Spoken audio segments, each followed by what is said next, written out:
We're gonna start this over again.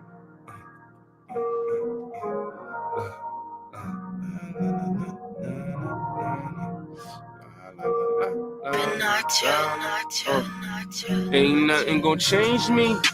I'm fresh up out the bottom. Niggas be hating cause I'm popping. Ain't nothing gonna change me. I'm fresh up out the bottom. Niggas be hating cause I'm popping. Ain't nothing gonna change me. I'm fresh up out the bottom. Niggas be hating cause I'm popping. Ain't nothing gonna change me. I'm fresh up out the bottom. Niggas be hating cause I'm popping. Yeah, I'm living better now. Coochie sweater now. Maybe Versace shirts. My niggas see we getting chetty now.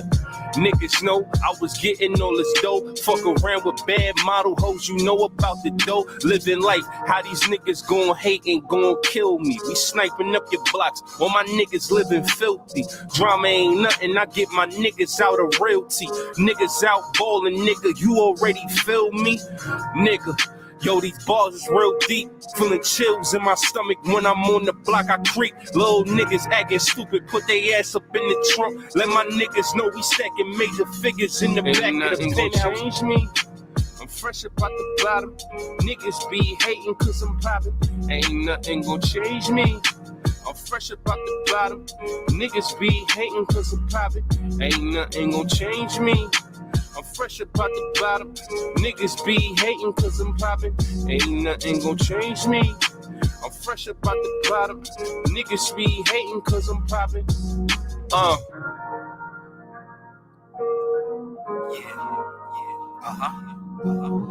It's not chill. Look, it's your boy Two Flames. Finna run it up. I could never change, I'm too built from the bottom. 30 rounds in a drum, you know a nigga got him. Play with who? Play with me? Nigga, that's your worst mistake. Had my mans catching man spitting while he upstate. Only thing changed was the years on the foreigns. Bitches wanna fuck a nigga now, cause I'm touring. We took that nigga bitch, we gave her back, that bitch was boring. The ops don't wanna go to war with us, they know we scoring. I be with the shooters and the hustlers and scammers. I be with the plugs and the strippers in Atlanta. You gotta watch these niggas that you run with screaming gang. It be the same niggas pointing fingers, screaming names. Now you sitting in the fence thinking how you gon' get them hit. Thinking how that nigga snitch probably did it for a bitch. Niggas gotta watch their steps. Niggas out here square dancing. Nigga double cross me, they gon' call me Charles Manson. I'm fresh up out the bottom. Niggas be hating cause I'm popping. Ain't nothing gon' change me. I'm fresh up out the bottom. Niggas be hating cause I'm popping. Ain't nothing gon' change me. I'm fresh up out the bottom. Niggas be hating cause I'm popping. Ain't nothing gon' change me. I'm fresh up out the bottom. Niggas be hating cause I'm popping.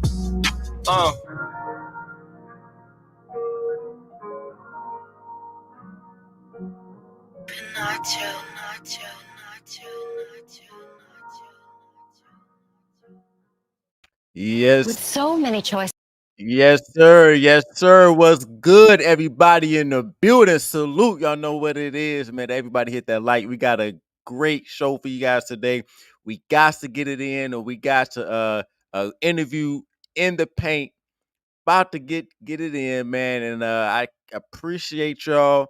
Can't say it enough, but we got to get down to it, man. And we have a very special guest today. I haven't been doing interviews in a minute, but we might have to pick up on them because a lot of interesting things have been happening and people have a lot of interesting things to say. First of all, let me get a sound check. All right, let me see how the sound check is. And before we get into it, already we got people showing love. I do appreciate y'all, man. We got a shout out to number 16. First of all, already showing love. We ain't even start the show, but it is what it is. Shout out to the brothers out here showing support. Number 16 with the 10 on the Cash App. All right, then we also have I believe it was American Negro. Appreciate you, man, for the Cash App as well. He says, for the wrench gang. All right, I'm gonna wrench you up. Say something in the chat. Okay. So salute to you guys for showing love. That's how we got to do the super chats. We got to go the bootleg version until YouTube give me a super chat. All right. So when you send the Cash App, we're gonna put it up on the screen. American Negro, I see you. Let me mod you up. All right, shout out to you. And yeah, we got to get to it today, man, because I wanted to do this interview because me and Obsidian do have a pseudo history. At one point in time, we were both in the a Black Manosphere. He has definitely taken his own direction. A lot of stuff he says was I do not agree with, but he's his own man. And one thing about Obsidian, Obsidian made it very clear. Okay, he is here to get paid. So you do got to give him that. I do have a lot of questions to ask him. And that's why I reached out. I didn't know if he was going to reach back or not, but it is what it is. We know, unfortunately, he got banned off of YouTube for a variety of reasons. We'll get into all of that as well. So without further ado, I appreciate you guys coming through, but let's get the man of the hour up here. Mumia Obsidian Ali, are you there? Yes, I'm right here. How you doing, man? I'm doing well. I'm doing great. Thank you for coming through. And Yeah, yeah, my man. pleasure, man. I'm glad you in your introduction you had said that we had our differences and a pseudo history. No, we don't have a pseudo history, man. We actually have a history. We know each other, and I think one of the big lessons for Black men, in my opinion, is it's okay to disagree. It's just not cool to be disagreeable. We don't have to tear each other apart or try to destroy each other's reputations or try to hurt their business or run their name in the mud simply because you just have a different, point of view. And you can have a different point of view and y'all still can be Black men. And I think if more Black men focused on that, on just the disagreement itself without taking it personal, I think we'd be a lot better off. So, look, man, and it's a new year. And I got a lot of things on the docket this year. Got the Black Manosphere Conclave. Got several books coming down the pike. I'm starting a new era over on Rumble. I mean, do I really have time to be going back and forth with Black men? I really don't. No. So I mean, you did say a good point. You said leaving it at the disagreements. I will say, I have a lot of disagreements on here, but there is a line that is crossed. You said it. You said the keyword is business. A lot of people do try to be malicious and ruin other people's business on here, but it's just how it is. To me, I just accept it. It is what it is. But I understand exactly what you are saying. But so you got more books coming out this year. You're not done. no. As a matter of fact, I'm working on that. I keep a running tally of the books that I'm working on, and my method for writing books. I don't know if I would recommend. A number of people number of guys have asked me about book writing, and they want me to give them counsel and advice. I would not recommend my method of writing books to people because my books come in kind of fits and starts. Certain books come to me, and you're a writer, so you know this, and you're a published author too, so you may relate to what I'm saying here. Certain book ideas come to me, and I just sit down and the whole thing comes out of me. And other book ideas, the idea will come, and then I'll have a chapter or two, and then I'll put it down. And then a few weeks, a few months may pass, and then I'll put a few more chapters down. So it's not a set format. So I add to stuff. As ideas come to me all the time about what books to write, and I jot them down. I put them on my computer, keep them on my PC, and I go back to them intermittently. And sometimes I get a writer's fever, and I just go through a dozen chapters, and then other times it'll just be a few chapters at a time. So I've got a whole bunch of books that I have in the pipeline, and just completed a book on cane and walking stick self-defense, probably the first ever written by a Black man in the modern era, at Wait, least. you got hold on. You got a book on how to defend yourself with the cane? Absolutely. Yeah. Did you know that Black men are the biggest group of Americans that are physically disabled? Did you know that? I know now, but I'm not surprised with our messed up diet and the way we. I mean, I'm not surprised at all. Well, diet certainly, yes, diet does play a role, but the biggest reason for why Black men as a group are the most physically disabled is because we are overrepresented in the blue collar trades, which are the most dangerous uh, occupations. I know firsthand, being a 22-year skilled tradesman. My very first day on the job, I came out of high school. I was literally grandfathered into my very first union job. My grandfather got me in, so I was literally grandfathered. And my very first day on the job, I graduated in June at 18. July, I started my very first job, and my very first day on the job, I watched a man die on the job from workplace injuries. And he was black, and so black men as a group are the most physically disabled because we're overrepresented in the blue collar trades, which are the most dangerous work. I've seen men get maimed, men, and then other injuries that are not as like. What exactly? Well, okay, so would you still recommend the blue collar? Because people always pushing trades, or with black men need to go to trade school and all the other stuff. Or would you still push that, even though it's so dangerous, and you went through the career and you injured yourself? That's a good question. Much of the here's what I would say to any black man that's considering a trade: go for the skilled trades. Most black men are not skilled tradesmen. Most black men are general laborers. And as a general rule, that is much more dangerous than skilled, comparing the two. That's much more dangerous than skilled labor. So if you can, try to be a skilled tradesman. So you're talking about electrician, plumber, brick mason is a skilled trade, but electrician, plumber, HVAC, CNC, machinery operation. That's what I did. I was a machine operator. What exactly? So you was a machine. What do you what machine? What exactly? Because you always talk about you was in the trades for so long, but you know what exactly did Obsidian do in the trade? Right, you was a machine operator. Yeah, that was my longest stint, being a machine operator and a mechanic, an industrial mechanic, not an auto mechanic, industrial mechanic. I had operated high precision equipment, and I maintained high precision equipment.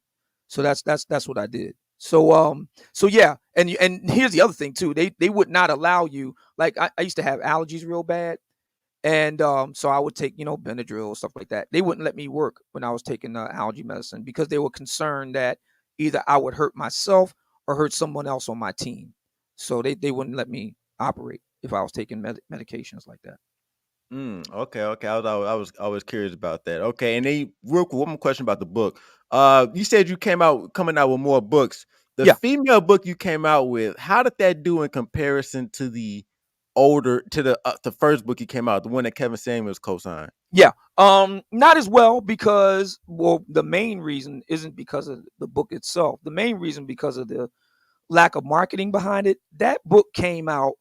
Speaking of Kevin, that book came out the same time that Kevin died, and spring of 2022. And that was a very difficult period. Excuse me, very difficult period for me. Um, in a lot of ways, I'm still like grieving and mourning his passing. In a lot of ways, You're mourning Kevin Samuels passing. yeah. Because he was a good friend to me. I mean, a lot of this is not public information, but we used to talk almost every day, and so in a lot of ways, I miss him a lot, and in a lot of ways, it was a very very difficult. And so when the book came out, it came out in the midst of all of that. And but one thing Well, I've I gotta learned. ask you this Yeah, then. So if Kevin was your friend and you saying that you know, what did you feel a type of way when he left you out of the big four? You know, when he had this meetup with media tutorials. I forgot Dennis Sperling. They've had a meetup mhm. in New York, and he didn't invite you, but they was all suited and booted. He said this is the Magic Four or something, Mhm. and he like left you in the cold. Like, did you feel any type of way about that? Hey, I'm glad you asked because a lot of people have been kind of chattering about that. Kevin tried to get a hold of me and couldn't. Um, To go to and New York? yeah, in New York, yeah. And I know the details behind, it, but I don't want to go into it because he kind of told me in confidence. But nevertheless, he tried to actually get a hold of me for that and couldn't. It was the same thing with the conclave in Atlanta. He couldn't appear because he was doing the Atlanta TV show under which he was under contract to do and stuff like that. So we met afterward, and he had promised that he said, "Yeah, I'm definitely going to make the conclave in 2022." And unfortunately, he passed away. So yeah, he did wanted me to be there. He just couldn't get a hold of me. Well, I don't know because he was saying like when he did the Magic 4, he was saying how we're all 6 feet and above. He kept like harping on this, like we're all 6 feet and above men. And it's like he kept like really harping on that point. So I just was confused. Like, I'm like, Obsidian was one of the main ones, who had his back, and you want to harp on, because I'm not 6 feet either. You know what I'm saying? So I know you're not 6 feet Well, either. how tall are you? I'm about like 5'10". Well, you're average height. Yeah, I'm average. But I wasn't trying to be. I was just saying how he would. I found it weird that he would harp on that 6 feet thing, knowing that you're not 6 feet, and how, to me, I would think he would call you before mediocre tutorials.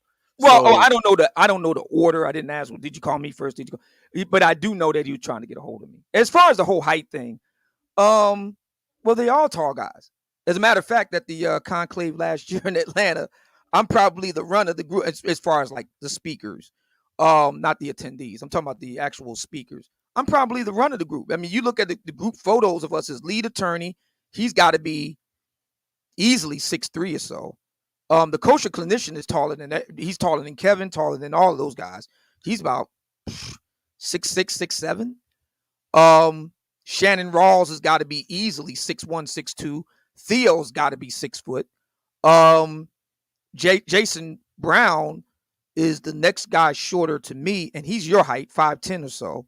So I'm like the run of the group, and that doesn't bother me one little bit. It doesn't bother them. We go ahead and do what we do. Well, I understand, but yeah, you're talking about the group in the whole. I'm talking about what Kevin Samuels was doing, because I'm gonna be honest. To me, it seemed like he played nigga. It seemed like he played you when he said he didn't invite you to New York, and then it also seemed like he played the Manosphere by not showing up to the meeting. I think he probably just gave you an excuse, but to say he couldn't, he in Atlanta too, right down the street, to say he couldn't pull up for a couple seconds, I just think he didn't want to. I think he was trying to protect his image. Well, I mean, again, why meet with me at all if that's the idea? Because we met in a public place. We met at a place called La Coloniale. That's in Buckhead. It's a French Vietnamese restaurant, high end. And it's not like you couldn't walk in there and see us all seated together. We were all seated together. If that's how you felt about it, I mean, he could have easily just not done that at all. Could have easily not endorsed me at all. I'm the only person that he actually endorsed in his lifetime. So if that's really how he felt about it, he could. If it was a matter of image, and I don't want to be associated with that guy. I mean, he's done that with other guys, and they're not very happy about it, and they all happen to be quite a bit taller than me. So okay, true indeed. All right, so we come back to Kevin Samuels. So if YouTube allows you to come back, would you come back? Good question. I've been really thinking about this. I have to be careful with my words here because as we talked about before hitting the record button, and I'll say it now just for the record, I have to be very careful about how I talk about all this because it has now moved into a legal realm. So got to be careful with this. Would I come back to YouTube if I could? To be brutally frank, I'm on the fence about it. I've been doing some research, and the research I've been doing, I don't like what I see. It's a lot bigger than me. There have been people. I don't expect anybody here to. Oh man, stop the cap, man! Come on, if you I don't expect him to anybody here to know the names. But Russell Brand has not been treated very well. Steven Crowder has not been treated very well. David Rubin has complained. So there's been a lot of really, really big and white. That's the point that I'm getting at. White YouTubers who have very real concerns about how YouTube does business. And it's made me really rethink a lot of things. By the way, the other thing too is this. I've been here before. Back in 2016, and I'm not going to assume you was around then, but back in 2016, there was a very similar move afoot. And that move was to essentially game the YouTube system to get rid of voices you don't like. I was part of a hit list. Tommy Sotomayor was on it. A whole Angry Man was on it. A whole bunch of people was on it. And a number of people lost channels. I was one of them. And I just made another channel, kept on getting up. If I'd have known then what I know now, chances are pretty good I would have never been on YouTube. I just didn't know. But I knew better. I asked that because I it was a thing like you was saying that you was the 10th most super chatted person on Yeah, YouTube. Playboard. Yeah, I didn't know that. It was brought to my attention.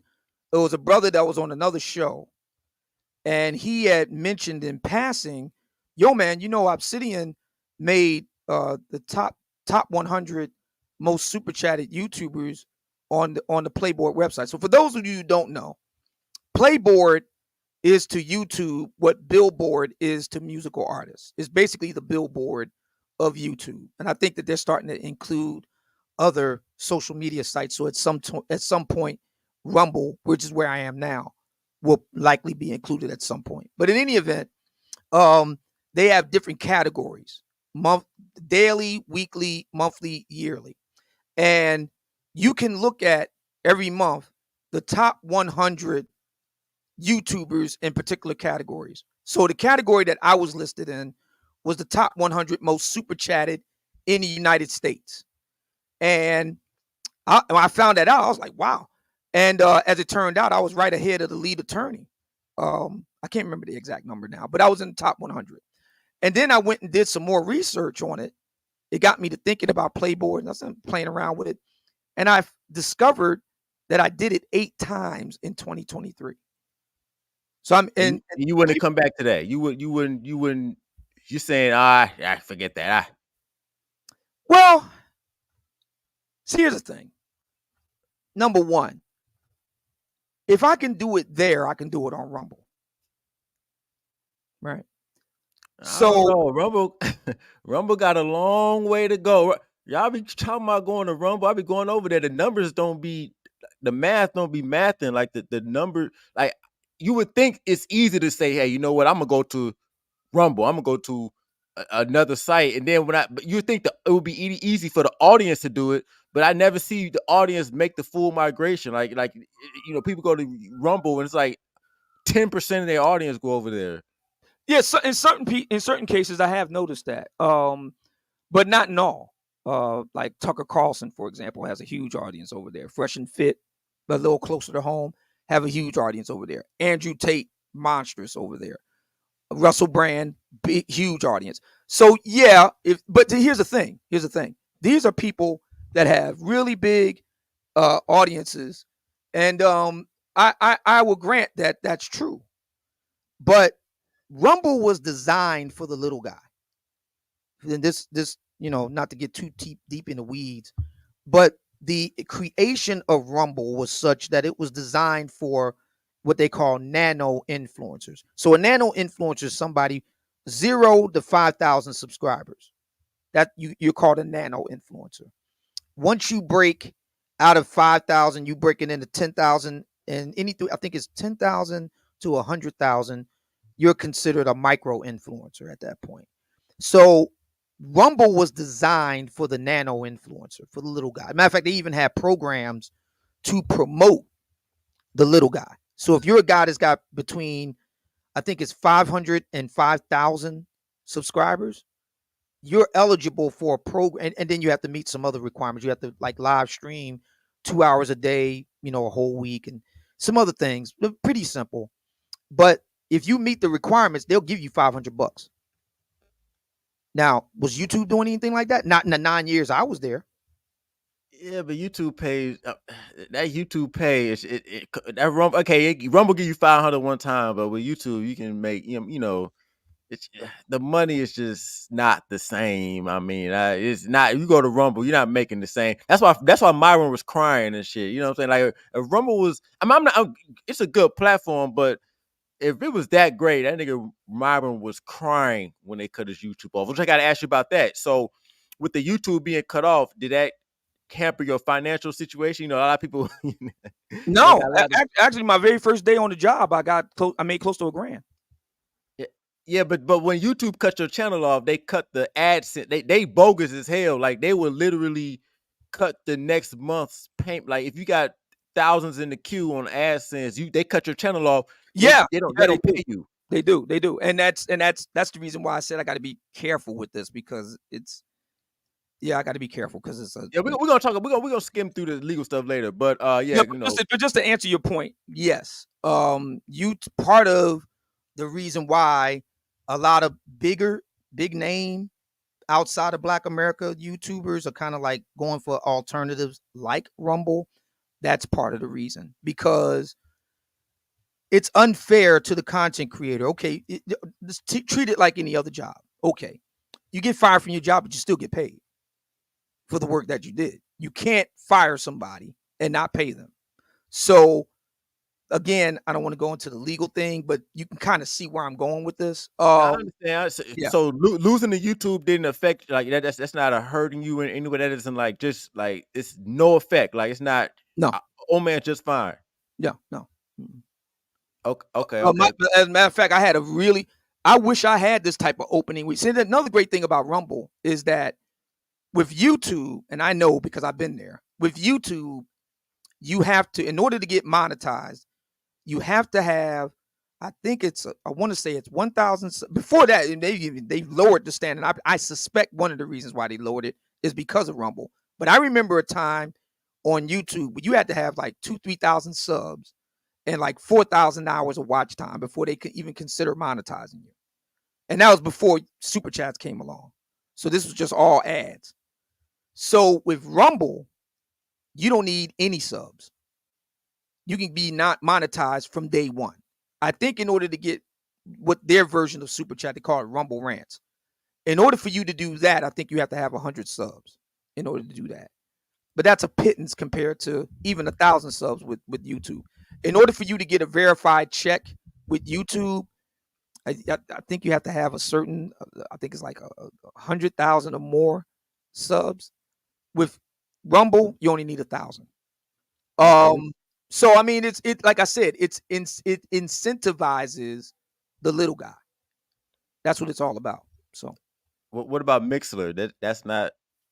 Mixler is not a social media website in that sense. It was a radio app that does not offer any of the other things like a Rumble or YouTube and other platforms. By the way, TikTok, which is huge with the ladies, and I'm not making this up. This is something you can look this up for yourself. Anybody listening, TikTok is 60. Last time I checked, TikTok is 60% female. There are articles, one really good one written by Business Insider, talking about how it's Black and female content creators don't make any money at all with TikTok. They don't make any money. There's a brother named Ace Metaphor. What about the ice cream so good girl that she seemed to clean up? Yeah. I mean, there are. I'm. If you want to tell me that there are individuals with really big platforms doing really well, no argument there. I'm talking about the little guy. Or in this case, the little girl. I'm talking about that nano influencer. 5,000. Are they making any money? And this Business Insider, not me, saying that they're not making any money. It's kind of really sad because a lot of Black women spend a lot of time on TikTok. There's a female platform. Facebook is another one. There's a brother named The Conscious Lee, Hotep type brother. And 60% of his audience, 63% of his audience on Facebook is Black female. And unless you know how to really work that system, you're not going to make a lot of money from it. So I will give YouTube this. Of the big platforms, YouTube has the one with the most earning potential. That I will grant. I would absolutely concede. That is a fact. It is. This Yeah. no. I see the Black woman coming out. We're gonna get to them in a second. Don't worry. I know what it is. That being said, I think people are kind of sleeping on Rumble, and I'm a witness. Having been there live for the past week. This is my first week. I just did, and I didn't even do a full week because I had to take a day off to do some long overdue, admin stuff. So I only went live 4 days this week, and I had a really good week. So, okay, we're gonna touch on the Rumble stuff later. Okay, did Kevin Samuels mess up the Manosphere? No. As a matter of fact, I think Kevin was the shot in the arm that the Black Manosphere needed. A lot of people don't know the background of the Black Manosphere conclave. So Theo Waff is a brother that has been in tech for a very long time. I do got to ask this before about Theo Waff. Is it true Theo Waff lost like 80 bands trying to do the meetup? That because this is another thing. He lost like a whole bunch of money. That's why he tried to fund Passport Bros next. Is it true he lost a lot of bread? No. The actual history with regard to that, and I'm glad you asked. Theo Waff has spent, I estimate, upwards of better part of $250,000. Not just on one thing though. What on a Manosphere? Oh yeah. On the conclave. $250,000. I would estimate. My math could be fuzzy, but he's definitely kicked out a lot of money for the first conclave in Atlanta in 2021 and the second conclave in Philly in 2022. And here's when we first talked, because so let me back up. In 2021, did he recoup though? So is he still in the red? He got to still be in the red. Right. Let me go to that. Right. So in 2021, it all got started. You asked about Kevin. It all got started on his Facebook group. Theo Waff was part of Kevin's Facebook group. Me, Theo, Jason, Shannon would come later, Sir Tice, and they were talking about doing this there. That's how it all got started on Kevin's The Mix group. And Theo said, if this is going to work, we're going to need some recognizable names that fellas know to get them involved. So he went to O'Shea Duke Jackson and Angry Man first. And neither of them were interested. They had their own things going on, and that's understandable. So then he looked me up, and I said, yes.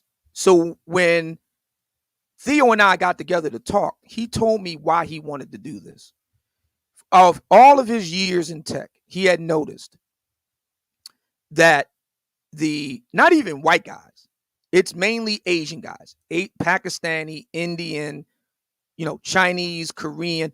Those guys were setting up a pipeline for their guys. They would get these guys H-1B visas. They would get them set up here in the States, the whole bit to get jobs in the tech industry. And Theo said, why can't black men do the same thing? So he makes a good bit of money, does well for himself, and he was willing to fund the very first conclave. The very first conclave he completely funded. I know firsthand that's true. He also completely funded the second one. Your question about recouping money. So when the third one came around, now Shannon is involved. Shannon was involved in the second one. So with the third, Shannon Rawls. I was about to say, I'm finding out Shannon. Yeah, okay. Shannon Rawls. I'm not familiar, but all right. Shannon Rawls. He gets involved in 2022. So for 2023, we all decided, Shannon made the point, and I agreed. Theo needs to stop just going in his pocket paying for this. It needs to start paying for itself. And it was the very first true test of the Black Manosphere. Could we do what Theo wanted to do? Teach brothers a new skill for a new century, along with, I guess what you could say, red pill education. Talk about marriage, relationships, and other topics. We just don't talk about, the idea that we get together and talk about black women. That's not true. Is it really not true? No, it's not true. The vast majority of the time is talking about black men getting their act together. Come on now. Obsidian. Come on now. Obsidian. Yeah. Because we do got to get to the SBE later on, but you're saying that the majority topic of a Black Manosphere meetup is not black women? No. The majority of the topic is black men getting their act together. Black male mental health. We take that very seriously. Fitness. We take that very seriously. Obsidian. Oh yeah. Fitness. Obsidian. Oh yeah. Mm-hmm. Come on, man. Fitness and diet. As a matter of fact, diet. Oh yeah. As a matter of fact, at the conclaves, we keep the fried. You know how black folk, we love fried food. You know that we love greasy food. We eat a lot of meat. All of that was kept to an absolute minimum. I'm not saying it was all vegan, but we keep it to a minimum. We try to keep all of that to an absolute minimum. Focus more on leafy green veggies. Steamed fish. Come on, man. Things like that. Yeah. Yeah. But it didn't look like a lot of health. I've seen the pictures. I'm not trying to. It just didn't look like a lot of healthy. That's the reason why we're doing it. Oh, That's okay. exactly the reason why we're doing it. I'm glad you said that. Those brothers don't let. That's exactly the reason why. Too many black men are dying too soon. Kevin, anyone? And part of that reason is because of diet. We're gonna get to the diet thing too, because you went to the plant. We gotta talk. We got a lot to get to. But I'm trying to break it down. So now with the meetup, so is Theo ever going to recoup the $250,000 he dropped on this? Is he ever going to recoup that, or he got to take the L? I don't think it's an L. I think it was an investment. It wasn't an L. It was an investment. Is he going to recoup on his investment, or? I think he is, because his goal was to get 300 black men into tech by the end of 2025. We started out in 2021, over 100 guys showed up. In 2022, around 50. It was smaller. 2023, we had 200 guys live in the room with us. That's not including the brothers streaming from all over the world. So just looking at the in-house butts and seats numbers, by 2023, we overshot the goal by 50 guys. So we met the 2025 goal in 2023 and had 50 guys left over, 350 guys total. So we're growing. We just had our first Zoom call for Black Manosphere Conclave members. And I was even I thought it was going to be maybe at best a couple dozen guys. It was over 100 earlier this month. We have our calls the first Sunday every month. Over 100 guys showed up. And I do got to ask about that too, because Theo's made claims as he's helped like hundreds of men become 6-figure earners. Like, now that's a bold claim to make. You're saying that he said hundreds of men are now earning 6 figures because of him. It's like that's it is a bold claim. You're right. It's a very bold claim. Yeah, you're right. It's a very bold claim. And even doing what we're doing is a very bold thing. Yeah. But is he saying he was able to lead hundreds of men into 6-figure career? Because entry level, it's not a lot of careers. You start off at 6 figures, even in the tech. So when you make something like that, I got hundreds of men making 6 figures. That you saying that's accurate? Yeah. Matter of fact, the STEM field, because I was brought on, and a lot of guys would say, well, what does he know about STEM? He doesn't know anything about it. And that would be true. I came from the mechanized skill trade world. So they would be right about that. I went and educated myself about the STEM fields, IT, cybersecurity. The money that's in that is insane. You're talking trillions. And speaking of which, Theo was talking about 2025. I'm talking about 2021 now. Theo was talking about getting this done by 2025.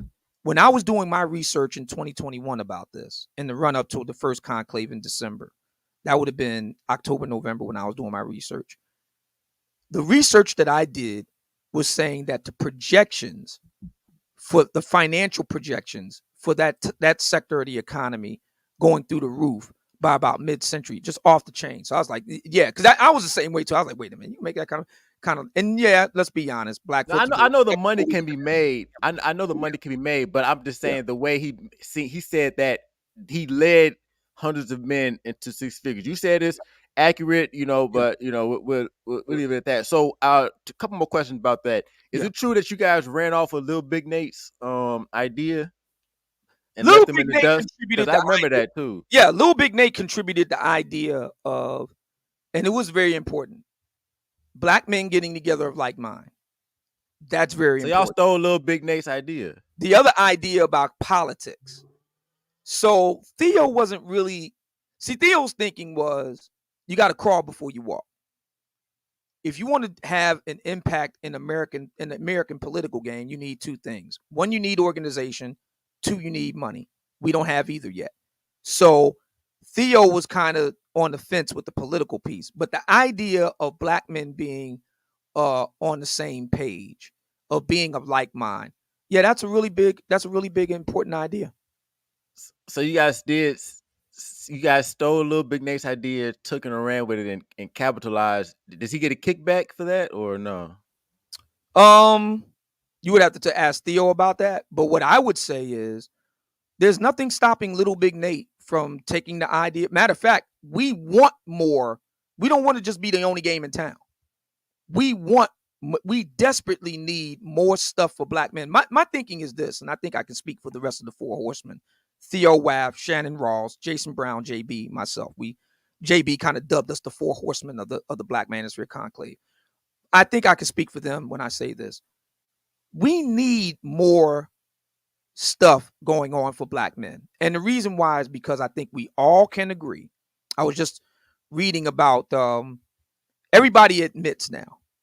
It was kind of murmurs and rumors, and it was kind of like, oh, that's the people, conspiracy theorists on the right. But now everybody agrees Joe Biden is senile. Okay. We have a senile president. Everybody admits it. Now, where do we go from here? Different debate. But point being is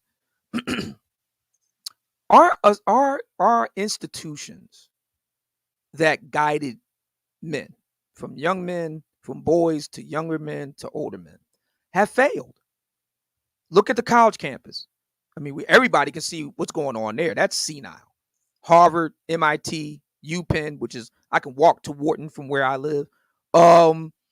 They're all like bereft and bankrupt and corrupt and incompetent and inept, and they have failed. See, a lot of people have this view of the manosphere, black or white. A lot of people have this view of the manosphere as some kind of like, pernicious force.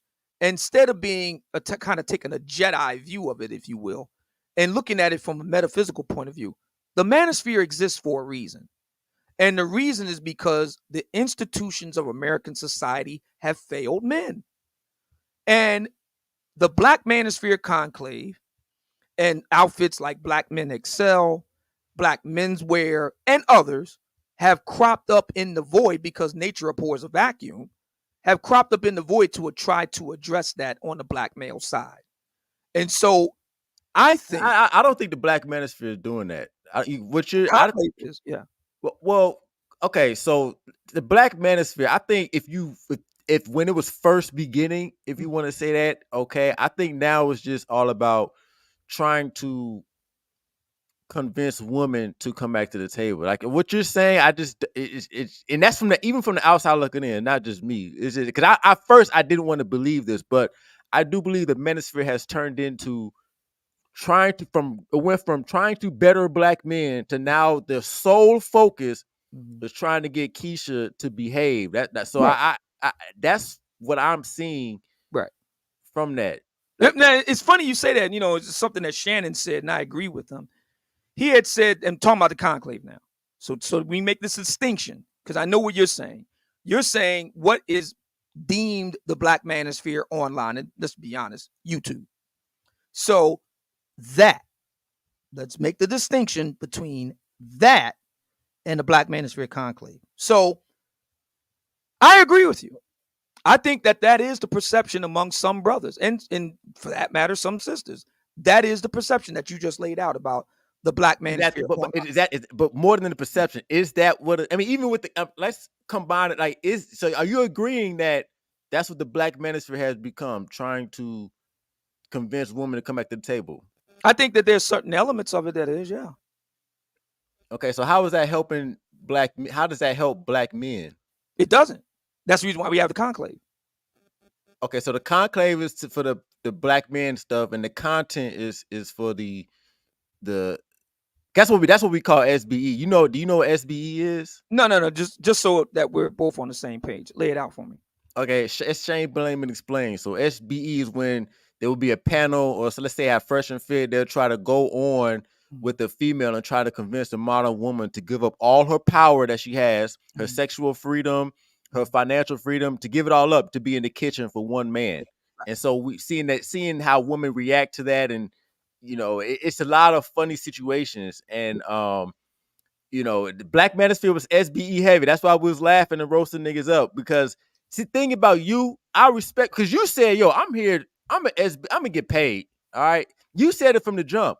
But there are a lot of men who have decided to say, hey, I'm not here to get paid. I'm here. This is my mission, is to save the Black community, to Mhm. help empower Black men. No, I don't think that's possible through content, and I definitely don't think that's possible through trying to tell women they need to be better. I think that's a waste of time. If you're here to get paid, that's another story. But when there's men who have made it the genuine mission to try to change the world, and I feel bad for them because that's a lost cause. Well, I'm glad you said that, Ramil, because like I was about to say, Shannon made a really interesting observation recently. He said that the people, I'm not saying you, but the people who have a dim view of the conclave itself. So we're making the distinction now. The conclave is so important because that's in real life, not online. So the people, and to be brutally frank, Black men who have a dim view of it are the Black men who've never been there. They're making their assessments of the conclave based on what you're talking about online. So, okay, let's go to me. So, Obsidian, you do all this stuff about Black female fuckery. Yes, I do. It's entertaining. It's entertainment. Black men want, and this is something that my lady friend found out with Kevin. She discovered it. I didn't. So shout out to lovely Miss Brown Sugar. She noticed that Got when some questions about her as well, but yeah, yeah. when she noticed about him that Black men would pile in to his show when he was doing his monologues about cologne and about various things about dressing better and stuff like that. Black men weren't really interested in that. But when he went and he would go through his monologue of the evening, and he would go and open that phone line, and those Black women would call in, brothers would stream in, and they would stream in for what she would call whoop that trick, right? So it's whoop that trick content. That's what I do. I call it Black female fuckery, but it's the same thing. Well, it's SBE content, but it's very entertaining. it is. A lot of guys like to be entertained at work. There's a lot of brothers that listen to me while they're on the job. They listen in their little earpods or earbuds, surreptitiously listening, and they find it entertaining. But that's the entertainment part of the operation. The other end of the operation is the conclave, where, like I said, and I know this is hard to believe if you've never been there. We don't spend a lot of time talking about Keisha. We just don't. We spend the bulk and mass of the time about Black men getting their act together, whether that's going to be here or abroad, because that's another fact about the passport. The Black Manosphere Conclave has, I think we've done our own little poll, and like something like 75% of Conclave alumni are active passport holders. That's insane. Okay, well. So with the Black Manosphere, though, you said that, but how can you the entertaining part, right? Because SBE is entertaining. I don't know that.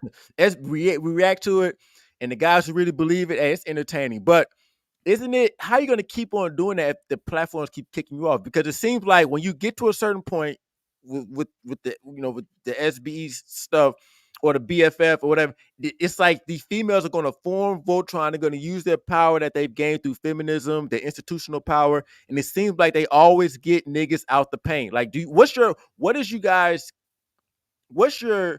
strategy? Because women do have the power. That's what I was saying. Like, why you guys are trying to tell them to become better women and the BFF and all this stuff. It seems like they're out in society gaining power, gaining political power, gaining power with these tech companies so that they can get you guys up out of here when the BFF content gets too strong. What is the strategy do you guys have any sort of, how are you going to stop that? I'm glad you asked. Rumble was designed not to deal with BFF per se. Rumble came about exactly because of what you're talking about. On the white side, it was founded by a white guy, Canadian, out of Toronto, Chris Pavlovsky. He founded it in 2013. I didn't know about it back then. He founded it back then. It's gotten venture capital funding from Peter Thiel and Vivek Ramaswamy. Everybody knows that latter name. It was designed specifically to combat cancel culture. And one of its policies is that it has an anti-cancellation policy. It's designed for freedom of speech. We'll see. So yeah, that's what I'm thinking. I'm saying, well, so far so good. Andrew Tate hasn't been deplatformed. Alex Jones hasn't been deplatformed. Fresh and Fit haven't been deplatformed. So That's what I'm thinking. It has to be something to it if these guys can be over there and doing well. Russell Brand, Tucker Carlson, Donald Trump himself. All of these guys, we all know Donald Trump was deplatformed off of Twitter and YouTube. I think he's only on Truth Social, though. I don't think he's on Rumble. No, he's on Rumble. No, he is on Rumble. Okay. Donald Trump is on Rumble. Matter of fact, Rumble sponsored the Republican debates. I want to say 2020. They actually sponsored. So your question about what's the strategy? I think, in my opinion, if you're a black man and you're outspoken and you want to develop a platform, I am not telling you to leave YouTube, so that we're clear. I am saying get a Rumble, mirror it, and just have it in reserve just in case. That would be my recommendation. Okay, fair enough. Okay, so you did bring up Miss Brown Sugar. I do got some questions. So I'm gonna ask you.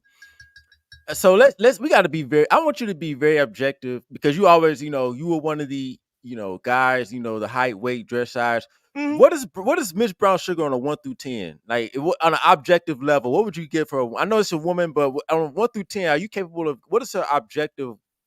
What would you rate her on the scale of 1 through 10? I'm glad you can't use 7. You can't use 7. I'm glad you asked. Yeah, we can't use 7. Some people say we all 7s in here, and I'm like, who said you was a 7? But anyway, yeah. So I'm glad you asked. So we actually did a little experiment, right? Because dating apps is all the rage now, and a lot of people have written about it. A lot of people talk about it. So we both went on Tinder and Rumble. Not Rumble, Bumble. Bumble was the female Tinder. If you know the history behind that, you know what I'm talking about. So I went on Tinder. I did this as a social experiment, because if I'm going to be talking about dating and mating and stuff like that, I need to have a little bit of experience in the field. So I went out there and put my profile, the stuff you see about me now, I put up there, all that, height, everything. I did not lie about it. By the way, men on dating apps lie the most about their height and their money. Women lie the most about their age and their weight. That's a fact, not my opinion. The average dating app photo is about 7 to 8 years old, if I remember correctly. I understand what you're saying, but I just asked, like, what do you think Miss Brown Sugar is? So I'm getting to your point. So when she posted up her Bumble, she got like something like damn near 2,000 responses in a week. You know how many responses I got? How many? Less than 100. Well, women, it don't matter how, a woman always gonna have, I don't care how. I mean, that's not. I mean, any woman is gonna have multiple suitors. That's just how the world works. No, that's not true. That's not true. Not all women have multiple suitors. That is true. No, that's not true. A lot of guys assume that to be true, but that's not true. There are a lot, and here's how I know it's not true. I have been and any brother out there can test this out for themselves. They don't take my word for it.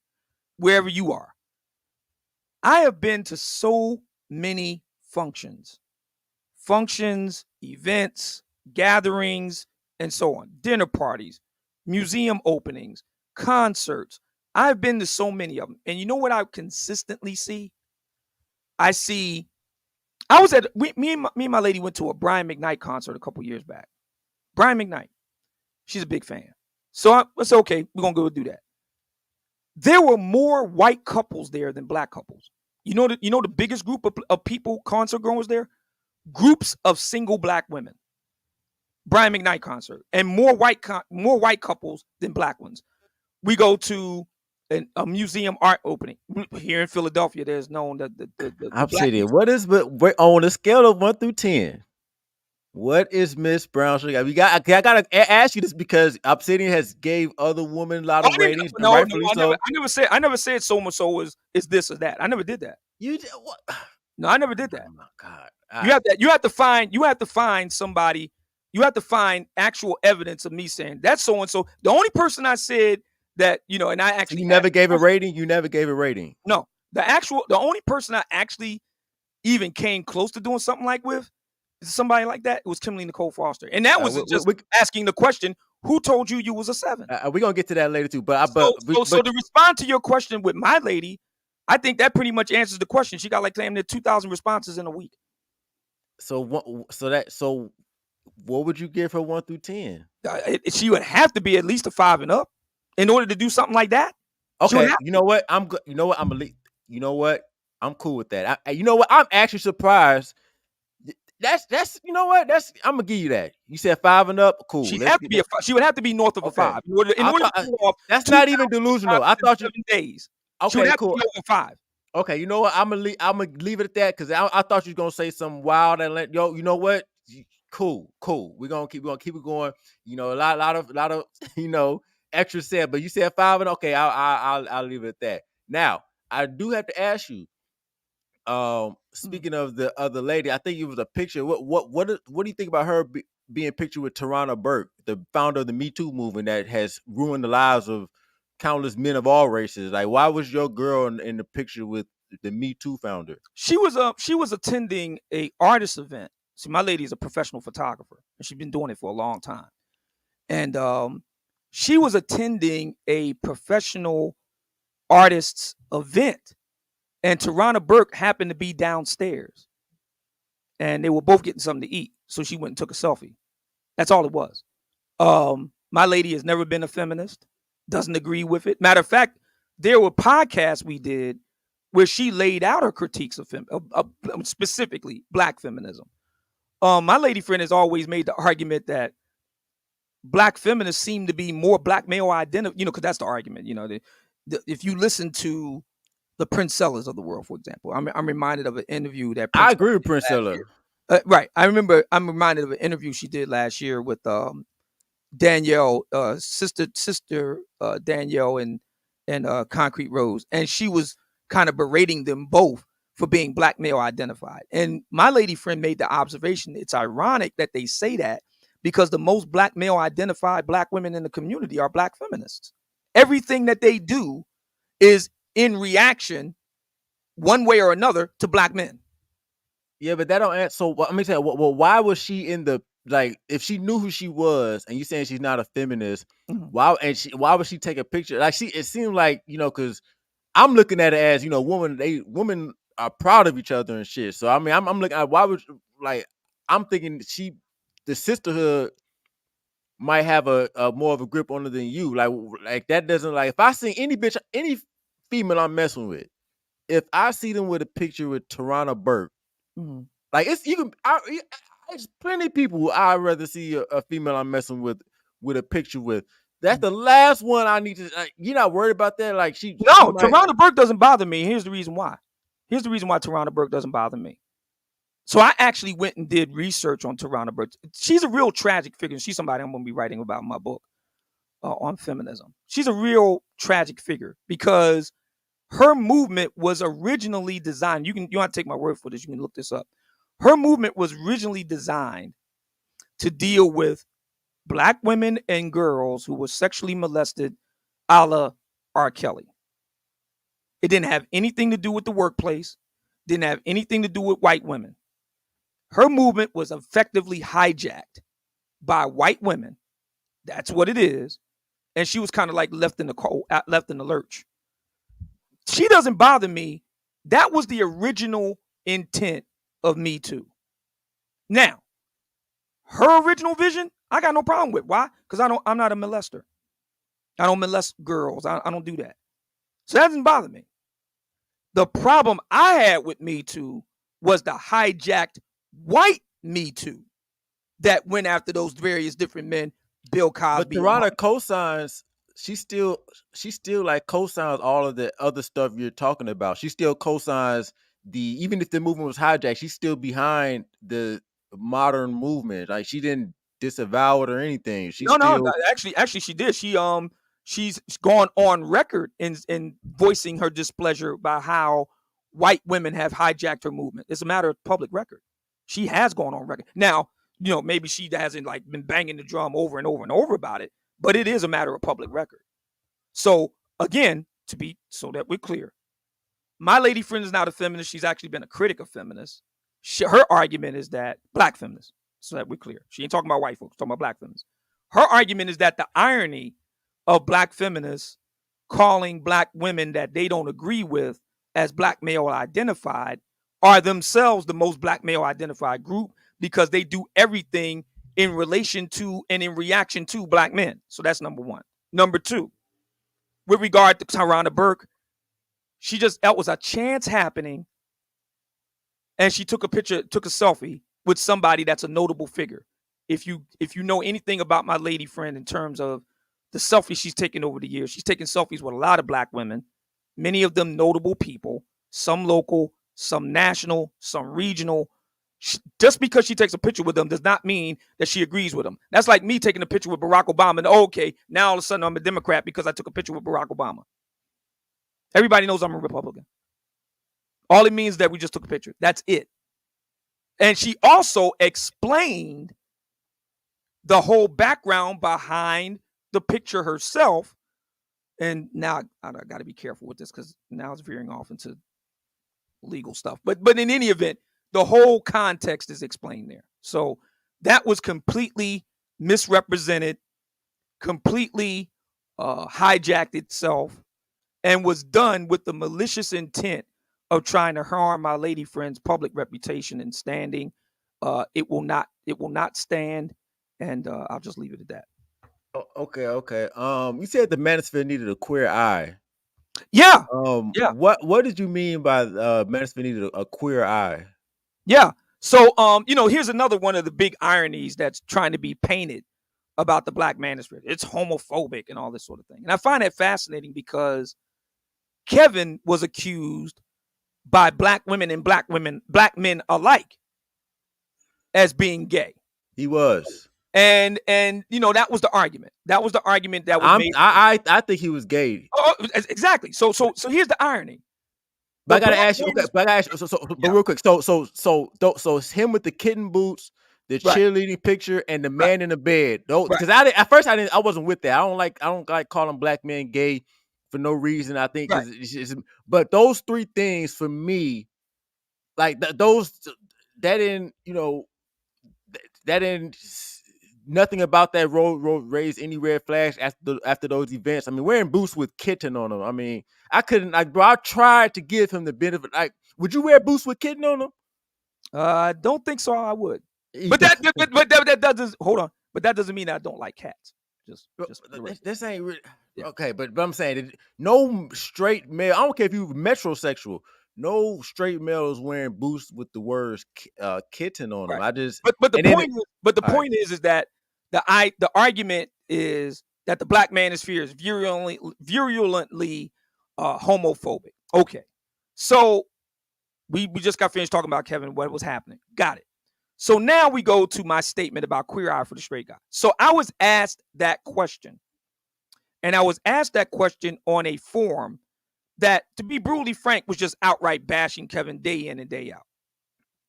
And this forum would have 8-hour long. I mean, this makes you wonder what these guys are doing with their time. 8-hour long streams where they're not making money, bashing Kevin, saying why we got to wear a suit.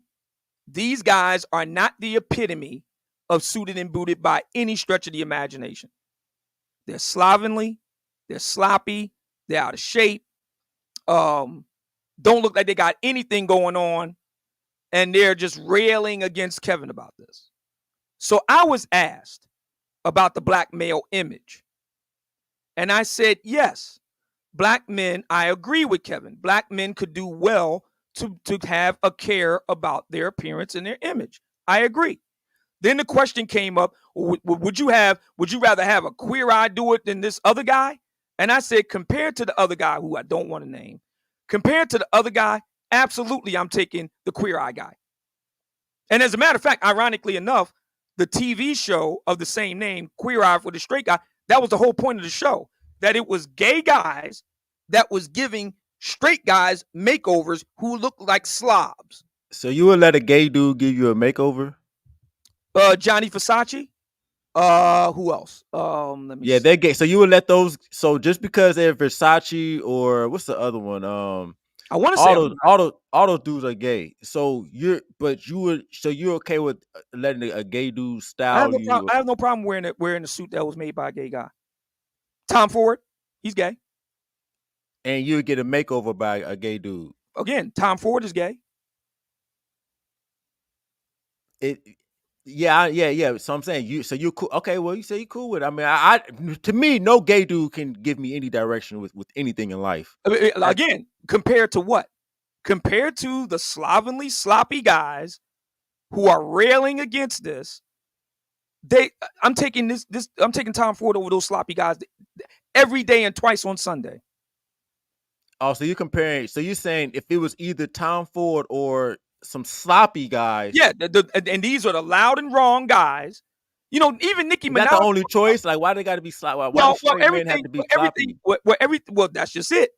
Why were the loudest dudes? And this is good. This is good. The brothers that got their act together wasn't the ones out here windmilling. And this is the point that Nicki Minaj made. You remember that interview? Yeah, Kevin fumbled. She checked Kevin on that. She rightly so. She said, "Listen, you got brothers out here on TikTok." She specifically said TikTok. You got brothers out here on TikTok harassing women at random.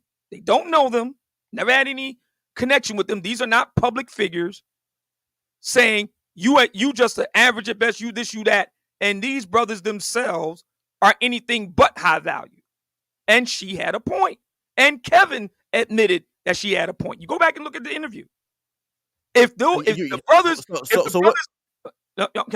brothers that had their act together were out here railing against Kevin, that would be one thing. It's not. It's the average. It's some brothers who got their shit together who don't like Kevin. It's actually a lot of black men who got their shit together who don't fuck with Kevin. But that's just it. Who are they? By name? You mentioned earlier Dennis Sperling, Mediocre Tutorials and Reviews, the lead attorney. Brothers like that are actively railing against Kevin, saying, "Well, those are his friends. Those are his friends, though. You can't really. I mean, you know, but there's a lot of niggas on YouTube who are not broke who disagree with Kevin. Right. And I'm saying to you that I make it seem like if you don't fuck with Kevin, you're broke. I'm saying to you is the loudest voices in the room are represented by brothers who are not the best versions of themselves. And I see. Here's the dirty little secret in the space that I've learned. You're not supposed to point those things out. You want to know the reason why Kevin never really achieved much working with black men? Now you know. What you mean? His whole thing, everything he achieved was because of black men. No. What I mean by that is, before the Average at Best video dropped, World Star Hip Hop, he had never did anything like that, talking just to black men. What? Okay, he never did that. Did you? Okay, so maybe I got it. So you said you don't know if I was around early. Do you know me and him had a whole show that talked? I do, and it flopped. You're right, but I'm saying so. It didn't flop because he took the idea and just switched the genders, and then it blew up. Right. So again, black men aren't interested in being better. I know that's harsh to say. I don't like it, but it's true. The numbers bear it out. You can't. World Star Hip Hop made Kevin a household name by getting him viral unprecedented consecutive 12 times. And none of those times had anything to do with black men getting their act together. It was all about telling black women about themselves. Whoop that trick. We got to be honest about that. We got to be honest. I agree with you. I agree with you on that. So, the brothers that had the issues with Kevin weren't looking like the lead attorney or Dennis Sperling or Mediocre Tutorials and Review. We gotta be honest. The brothers that had an issue with him were the brothers that need to get their act together the most. And that is the reason why I made the statement about queer eye for the straight guy. I would rather take instruction from Tom Ford than this so-and-so who spends all his time in his mama's kitchen talking cash shit and ain't got nothing to show for his life. Okay, so let's stop right there. So you're saying your audience is full of upstanding men who have stuff going on in their life. Interestingly enough, we're taking a poll of my particular audience on YouTube, and it's still applicable on Rumble. The average black man that listens to my audience, The average black man makes 75 grand a year. Okay, The average black man is we have a lot more married people or otherwise mated. we gotta get to the marriage. We gotta get to the marriage. So with that being said, I gotta show you a video then, because it's a video I've seen going around. Some guy, I gotta show it to you real quick because I seen this from somebody else stream, and this is the guy who was sticking up for you. And I just want to pull it up because I don't. You said this. You said your audience is the upstanding gentleman, but we got this guy right here. You know. To me, this looks like a fucking cave incel ass. But he came to your defense. I don't know who this is. Go ahead. Yeah, roll the tape because I've never seen. I wasn't even gonna. I'm gonna play a little bit of it, but this is all right. Was there a real situation for Obsidian to be taken off of YouTube? I know that the feminist movement, like Me Too and a lot of other feminist-led campaigns, attack men, especially black men. So was Obsidian? I can't even. I'm just saying. I'm playing this. This is one of your supporters, and I'm just saying. To me, it was like this guy's not in a suit. He's not. Yeah, he seems to be in the dark. I can't even see what he's not. He doesn't seem like the high value. It's not. It just wasn't. I was like, yo, I thought an Obsidian supporter. I think you're gonna come through with it because you did. Because before Kevin, which I also got to ask you about, you weren't doing the whole suit thing, and then you made the transformation. Yeah, you're right. You're right. So yeah, so let's deal with that after I get with this because you're asking me about this gentleman. So I don't know him. I can't identify him because he's literally in the dark. So I don't know him, but I do know this. There are photos widely available. If anybody wants to know what we look like, all you got to do is just go. We know what you look like. We not. Yeah. Let me put it in the chat room. Let me put it in the chat room the address so people can go and see for themselves what's what. Is it a link? I had to mod you up. Yeah. It's a www.black. Just type something in the chat. I'll mod you up. Manosphere.org, and I just put it in the private chat. So if people want to know what we look like, all you gotta do is just head over there. If you want to see what the brothers that turn out for the conclave, all you gotta do is just go there. They'll tell you. That'll tell you right there. Okay, cool. Real quick, let me shout out to you guys. I really do appreciate you guys. Everybody hit the like. Let me I gotta pull up. Shout out for the Cash App. Shout out to Soul. Okay, for the Cash App. He says for the wrench gang, I did wrench you up. Okay, I did wrench you up. Shout out to Gabe A for the 10. He says for Gabe A wrench. Okay, I gave you a wrench, but that's all you can get for today. Shout out to Joshua. He says for man, did he say AMS was handsome? Did you say why did you call AMS did I say handsome? AMS handsome? Is that the question? Yes. Why did you call AMS handsome? I might have. I don't know. I say a whole lot of things. I don't know. I mean, I'm trying to understand why is that relevant? Well, it is relevant because of the queer eye. Because it is because when you make statements like this, then there was one period in time where you had this whole spiel about BJC. Yeah. A lot of guys get uncomfortable with that. I do that for comedic effect, and it brings about the desired results. See, a lot of guys are so wound up in their own insecurities about their sexuality that they don't even get where I'm going with that. The point is, a lot of black women are much more sexual than we would like to believe, and that they are led by their nose for the BJC. And so when I do it on the air, if you notice, no black women respond, and there's a reason for that because they know what I'm saying is true. If you want to shut black women up for real, tell them the truth. If you want to just, I don't know, man. It seems like you try to shut them up, they get you kicked off platform. Yeah, but thank you. They react. There you go. As a matter of fact, one of the alums of the Black Manosphere Conclave, his name is Carnell Smith, and he did an excellent presentation on paternity fraud. He pretty much single-handedly created paternity fraud reform in his home state of Georgia. Now it's happening in Tennessee. We all know how this works. It goes state by state. He said it when we met last week. He said, brother, you have had to hit the bullseye on the target for them to come after you like this. And I mean, the hit dog hollers. And he's been there. He's had the National Organization of Women come after him. So he's no stranger to this. You know that you're over the target when you're getting flack. So okay, shout out to Cardinal. I interviewed him as well. So also I do gotta ask you about this. Then we're gonna have to get to the we're gonna slightly touch on this other situation, but I do gotta ask you. I did remember one story you were saying one time how. Let me skip back to AMS real quick before you get back. Oh yeah, I forgot about that. You said he was a fine ass nigga. That's what you said. That's what you said. You did say that. So my thinking is, what's wrong with that? Well, calling another man fine. Why is it gay for me to just observe that another guy's a good looking guy? No, but it's okay. You can say okay. Even the handsome thing, I was like, okay. I mean, he's not. And I said that, but you say he was a fine ass nigga, right? Though. And I said that in the context of mating. I said that in the context of. I just didn't just come out of nowhere and said it. See, that's the problem. That's even worse. You talking in the concept of mating. Right. I mean, that is in the context of mating. In the eyes of a lot of women, that he is. That's what I was talking about.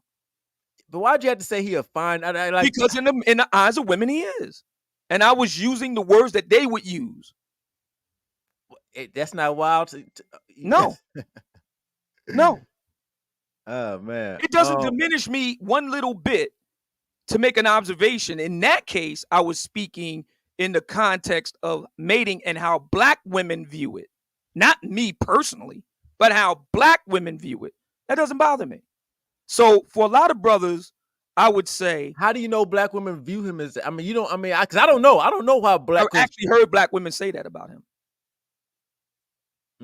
I've actually witnessed black women say, and matter of fact, not only have I actually heard them say it, they said, because he was infamous for making a statement of words to the effect of "F these hoes to sleep."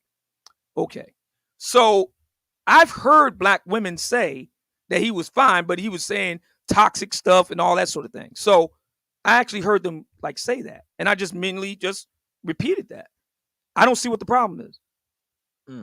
So, because it was not a problem. It's just it's just funny. That's all. Like you said other stuff like good swordsman. Yeah, a good swordsman. Yeah, that's a phrase I got from a book called Stiffed, and it's written by a feminist, by the way.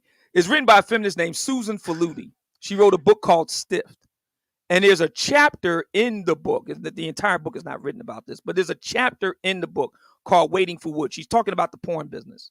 And her point was that the guys aren't the ones that's making the big money. It's very few guys that make big money in the porn world. Very few. And most of those guys happen to be older. There's no notable exceptions, but generally speaking, these are guys that are north of 40. Right? If you're a guy starting out in the porn business, you don't make any money. You know the people who make the big money? Women. That was the point that she was making in the book. And they call these guys. You repeat it. And so you take terms that other people make in terms of male phallus situation, and you just repeat it, and you say female too. Female too. It's not just male. I just don't restrict it just to male. It's female too, to convey an idea. And let's be honest, I don't know why black men are so put out over that, because a lot of black men think that their dicks are magical. They really do. A lot of black men. But black men don't. They're not worried about what another dude. Yeah, I agree. But they think that about themselves. This is not like they're getting that from another dude or talking about another dude's Johnson. What do you call the Passport Bros movement? Black men policing each other ungodly. Are you kidding me? We're not talking about policing. We're talking about saying gay phrases. But that's not gay. Swordsman didn't come out of the gay world. Yeah, but when a man is using when a man's using that to talk about another man's, penis capabilities, that is on the line come on, man. You never heard of a pissing contest? Really? Yeah, but come on. I understand. Matter of fact, studies have shown. Here's another one for you, Ramon. This is going to really blow your mind. This is a book. And matter of fact, I'll get the link and put it in the chat room. There is a book called. Have you ever heard of a book called Sperm Wars? But I can what is it saying? You know what? Go ahead. Sperm Wars is a book written by, I want to say Robin Baker is the name, out of the UK. The book is about how mating is inherently competitive for both sexes. But when it comes to men, they do have dick measuring contests. And it manifests both literally I as think that's well as metaphorically, because yeah. I don't think, I think that's a metaphoric phrase. You know, dick measuring contest is more like, you know, Oh, but people saying who's stronger. it's called that for a reason. That's a real thing. And in the black community, a lot of black men define themselves by their dick. They do. A lot of black men define themselves and define other black men by No. See, okay, I understand Yes, what they you're do. saying. Black men define themselves by, okay, whatever. But you talking about black men define. I've never defined, like, you've defined other dudes by their. I've never even thought. No, I don't.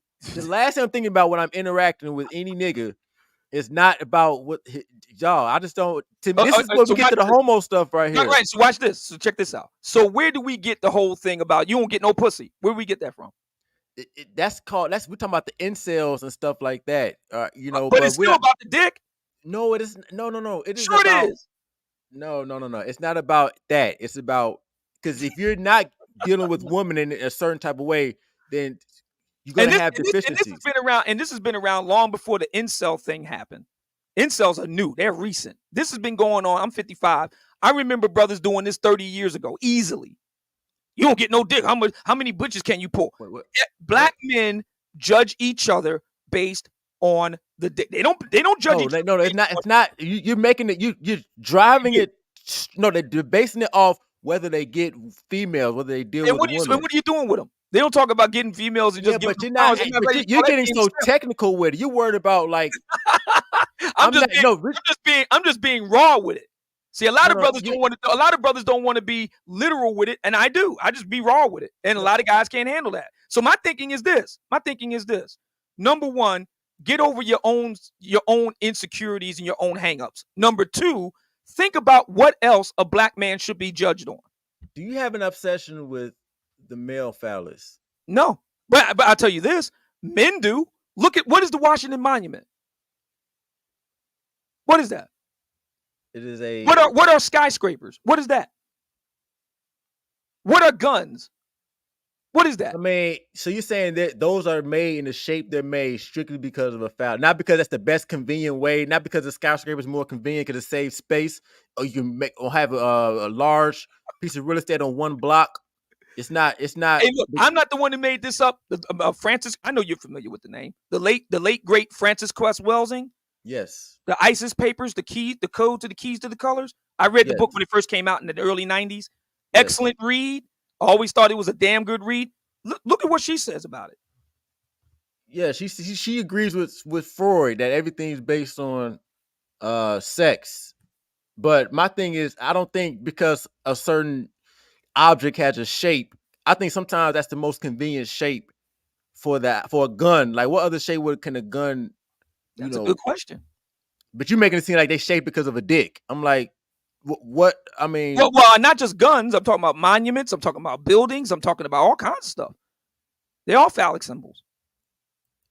I mean, I understand. And by the way, men like looking at. Here's another one's going to really weird you out. Ready for this? In the world of porn, guys don't want to see other guys' faces. You know what they want to see? Talking about straight men now. Ready for this? Guys don't want to see other guys' faces, but they do want to see other guys' a nice, big, juicy. I didn't say that. They don't want to. They want to see the woman get fucked. It's not about the guy. They focus on a woman more than the fucked by what? Because do men? Okay, so we're talking about purchasing behavior.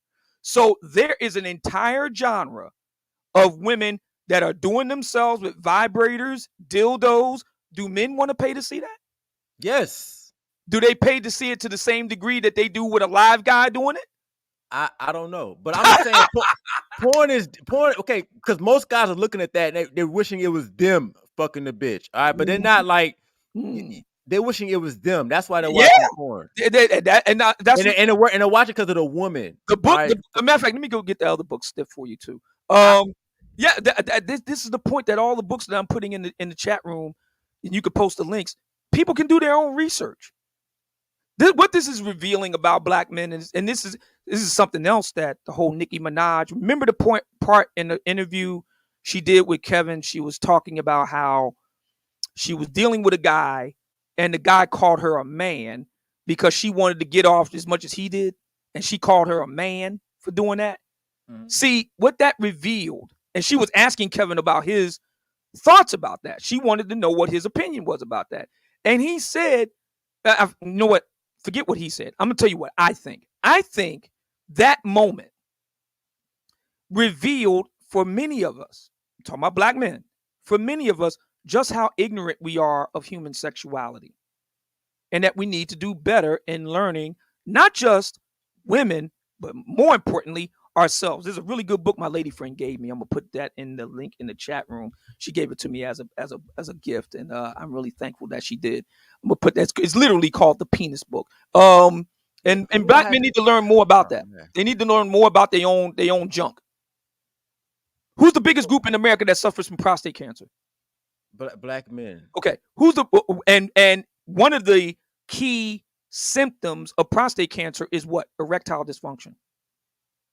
Yes. Okay. So I agree with you when you said black men need to learn more about our health on the individual level. If you want to talk about that, my only thing was when you start going off and saying, comparing other niggas' dicks and shit. Like, to me, that's just like, that's gay shit. What the studies say, man. I'm just telling you what the studies say. I didn't make any of this up. That's the reason why I'm putting all the links in the chat room. I didn't make it up. Okay, I got you. I've read about the phallic symbols and all the other stuff. It's just like, I just think that a lot of times people are overdoing. They think everything is about, the phallic symbols. I just don't. I'm not there with that. But speaking of the Nicki Minaj, so when Nicki Minaj told Kevin Samuels that all his followers can eat a dick, right, and he didn't respond back, you say that was a chess move? No, I don't think it was a chess move at all. She, as I recall, she specifically said, "Kevin, please excuse me. This is not aimed at you." She then went on to say that there are black men who follow you who essentially are taking bits and pieces of what you say and weaponize say all that. She said, if you talking like this, she ain't say, no, she didn't give that disclaimer. She didn't say. Well, she did say that. She said, "Excuse me, Kevin, I'm not speaking to you." She did say that. It's right there on the video. She did say, "I'm not aiming this at you." For the people black who men out there agree with you, eat a dick. Yeah.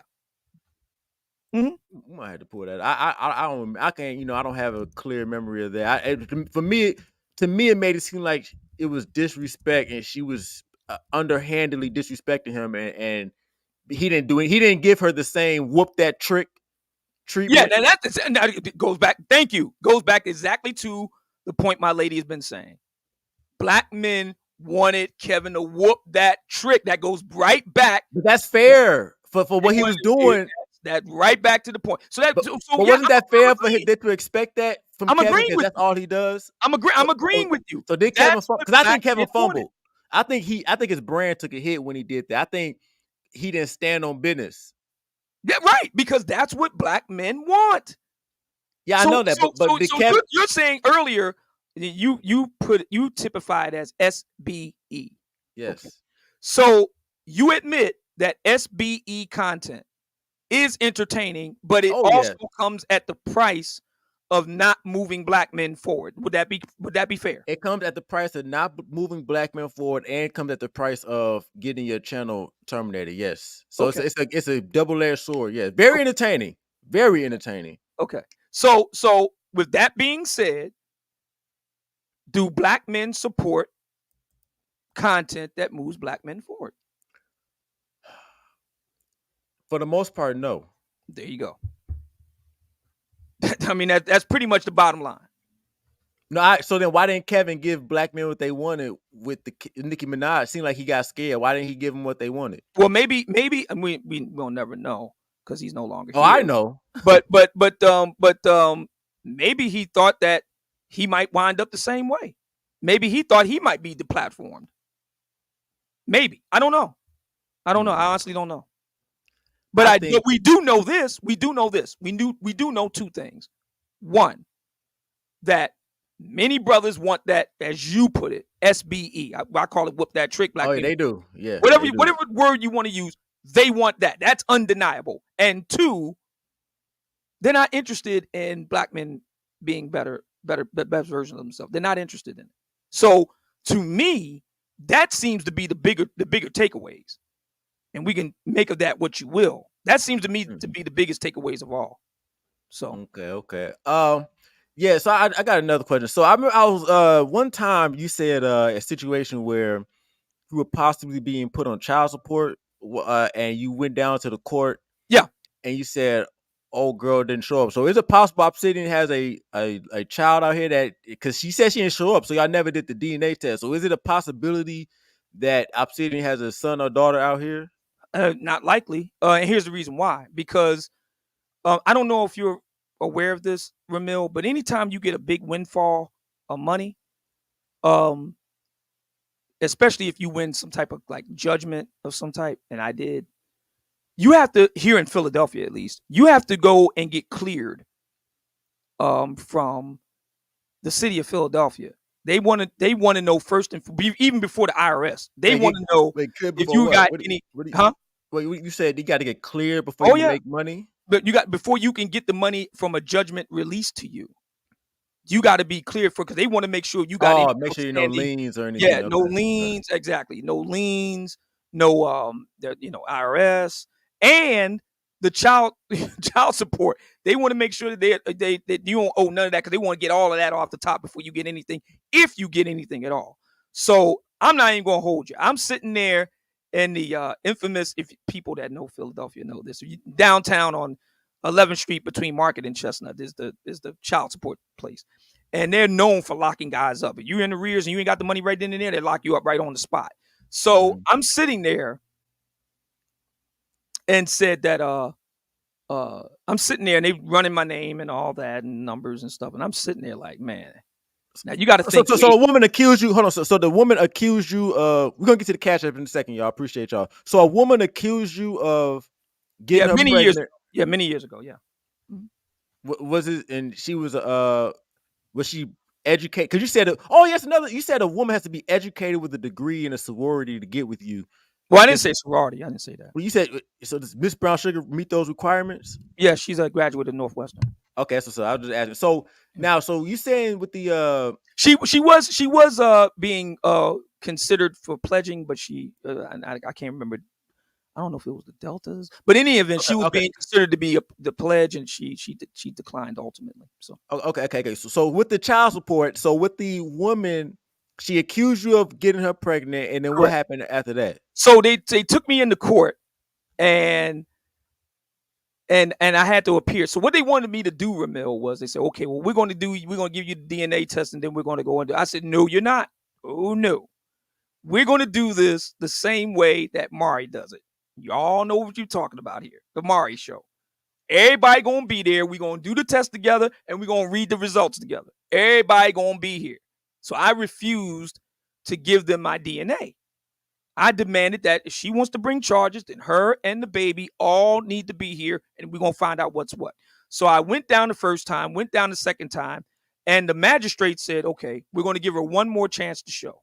If she doesn't, I'm throwing the whole thing out, because I had cited to the magistrate, to the judge, that my Sixth Amendment rights were being trampled on here, which means, for those of you who don't know, Sixth Amendment of the Constitution says that you have a right to face your accuser in open court. You can't charge somebody, bring them to court, and you don't know who's bringing charges against you. They don't show up. They have to be there.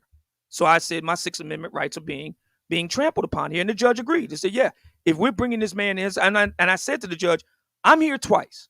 I showed up for the summons. If you give me a subpoena, you give me a summons to show, I'm here as a show of good faith to account. If indeed I am the father, I will do my part. But it's only fair to ask the accuser to do her part and show up. And he agreed. He said, we're going to do it one more time. She doesn't show, we throw it out. So he did one more time. She didn't show, he threw it out. So you were out. So you were out here in participating in pookie behavior. You was out here smashing females raw, and you was doing pookie behavior because you talk about, the guys who leave women high and dry, with children. But essentially, you were participating in that same behavior. But I didn't.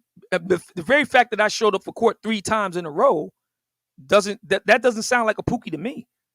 That sounds like a pretty responsible guy.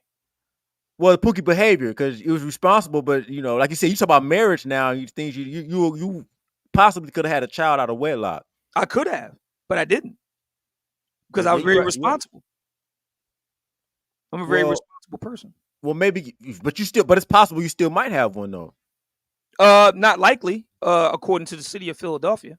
I don't have any type of child support judgments or anything like that. I don't have any bench warrants out on for me. Because I don't know about anywhere else, but here in Philly, if you don't pay you have a child support order against you, and you don't pay it, you have a bench warrant out for your arrest. So yeah, okay. I don't have any of those. So. Okay, cool. Let's so.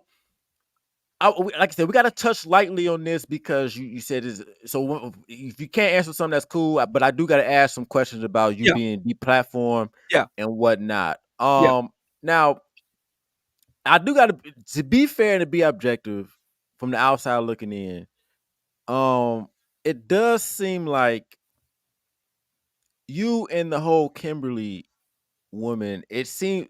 So there was no obsession going on? Like, what was like what? Because you were making a lot of content. Because I'm gonna tell you something, bro. You a trip.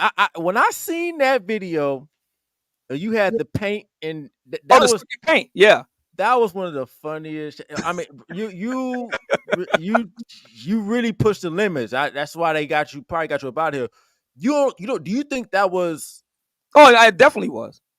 Yeah, I mean, to really boil it down to the subject, the official charge. Do you think that was uncalled for? The official. Yeah, let me lay out the official charges. So the official YouTube Politburo charges were copyright and community guidelines violations regarding sexuality.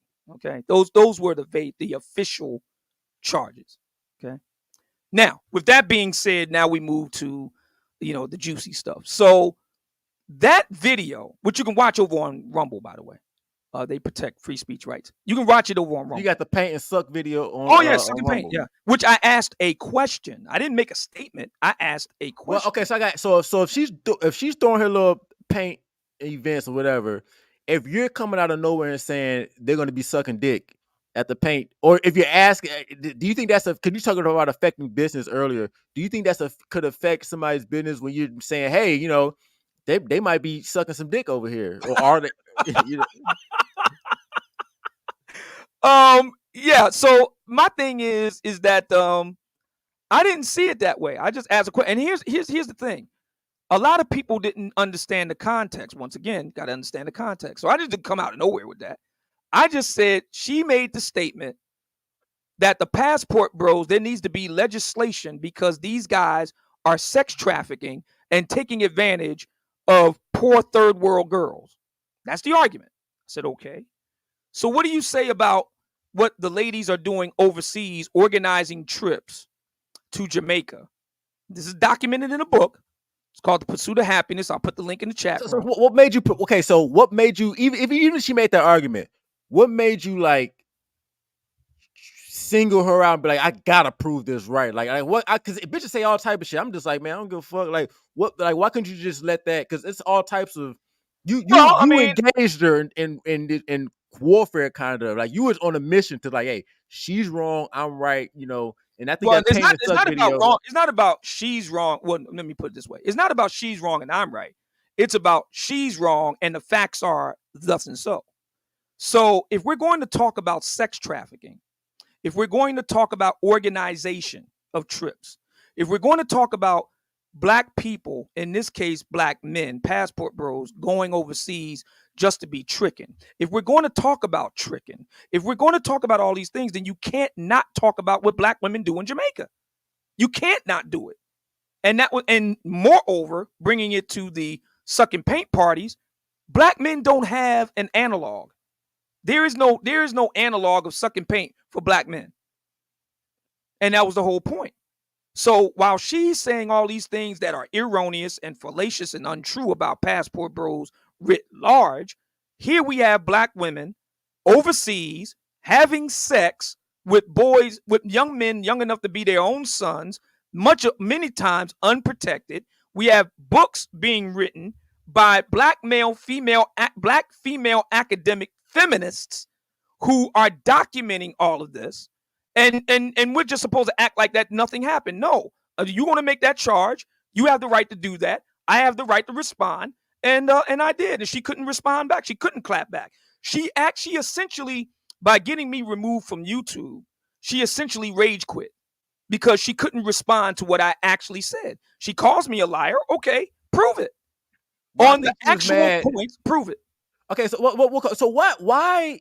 Okay, on a side note, why are the content creators of your ilk? Why you guys so head on about proving black women wrong? Like, even if you do BFF, to me, it would make it seems like you do BFF or SBE without trying to. Well, you need them for the SBE, but it seems like you can do You seems like you can do BFF without trying to get in these bitches' face, trying to prove them wrong. And it seems like you're just going to agitate them. And they're going to tell and snitch and get you kicked off. Like, why do you have to prove them wrong? That's exactly that was exactly the point. But why would you want to? Is it worth it to? Because I don't give a fuck what these hoes say. Like, they can say anything they want about me. That's just it. In the age in which we live, here's the thing with passport bros. Whether you're a passport bro or not, here's the thing. There was a time in this country where just on the say-so of a white woman, a brother could find himself hanging on the end of a rope. Okay? Scottsboro Roy's, Emmett Till, etc. et al. And the irony is, today, we don't have white women accusing black men of rape no more.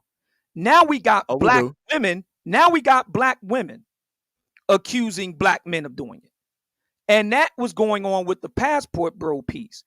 These women are saying in so many words that these brothers are committing rape. Now, I take that very seriously. I don't know about other brothers. Well, you're not a passport bro, so why would you? I am a black man. And I do care about the black male image. So that's the reason why I responded. And again, she didn't say, okay, he's wrong on that because this. She couldn't. It's unassailable. Again, link is in the chat room. The Pursuit of Happiness, the subtitle, Black Women, Diasporic Dreams, and the Politics of Emotional Transnationalism, came out 6 years ago. Bianca C. Williams, City University of New York. I don't know anything. I'm like you got a lot of links back here. I pull up one of them. But okay, I guess this is the book. I don't. But my thing is, why are you trying to prove this to her? Like, no matter what, you're not going to change. Like, this debating stuff. This is why a lot of you guys are getting bumped off. This whole debating, trying to prove these bitches right. Like, I don't care. I agree with Men of Tomorrow. I don't care what a bitch think, what a bitch say. They can say it's just, at most a bitch would get one roast stream out of me, or a man would get a roast stream out of that, and I got to keep it pushing. I can't dwell on, like, what was the point of just, because I don't, why is she so important, like, to give her all that energy? She has her right to have her say in the public square. I have no desire to run her out of the public square, have her censored, have her deleted, have her deplatformed. That's the problem. See, y'all want to have the debate. She has every right to have her say, and I have every right to have mine. No. Y'all want to debate, but these liberals, feminists, they're not debating. They just try to get people out of here. They don't want to debate. And that's the point. And that's exactly the point. So who is really being progressive here? Who is really being liberal here? They're making the power moves to get the conservatives out, and power canceled. And power corrupts. Exactly. So to me, how I look at it is, I will want to pursue power before I go head on with any of these protected groups, like black women or gays or any of these type of, like, to me, it seems like sometimes black men can be short-sighted. You got trying to convince women to go back to the 50s, but you got to understand women have a power base. What was I convincing? I wasn't convincing any of that. I was just simply saying black women are the main statement. Black women are the main ones tricking. Right now, as we speak, we have a black woman who's in her early 50s in Fani Willis, district attorney for Fulton County in Georgia. She has paid upwards of $700,000 to get a so-and-so, and you know what it is. A nice, big, juicy. Come on, man. Name me the black man that's tricking it to the tune of damn near $700,000. Name him. Because that's what it is. She's tricking. She is tricking. Okay, I She's agree. tricking. She was tricking off, She's but tricking.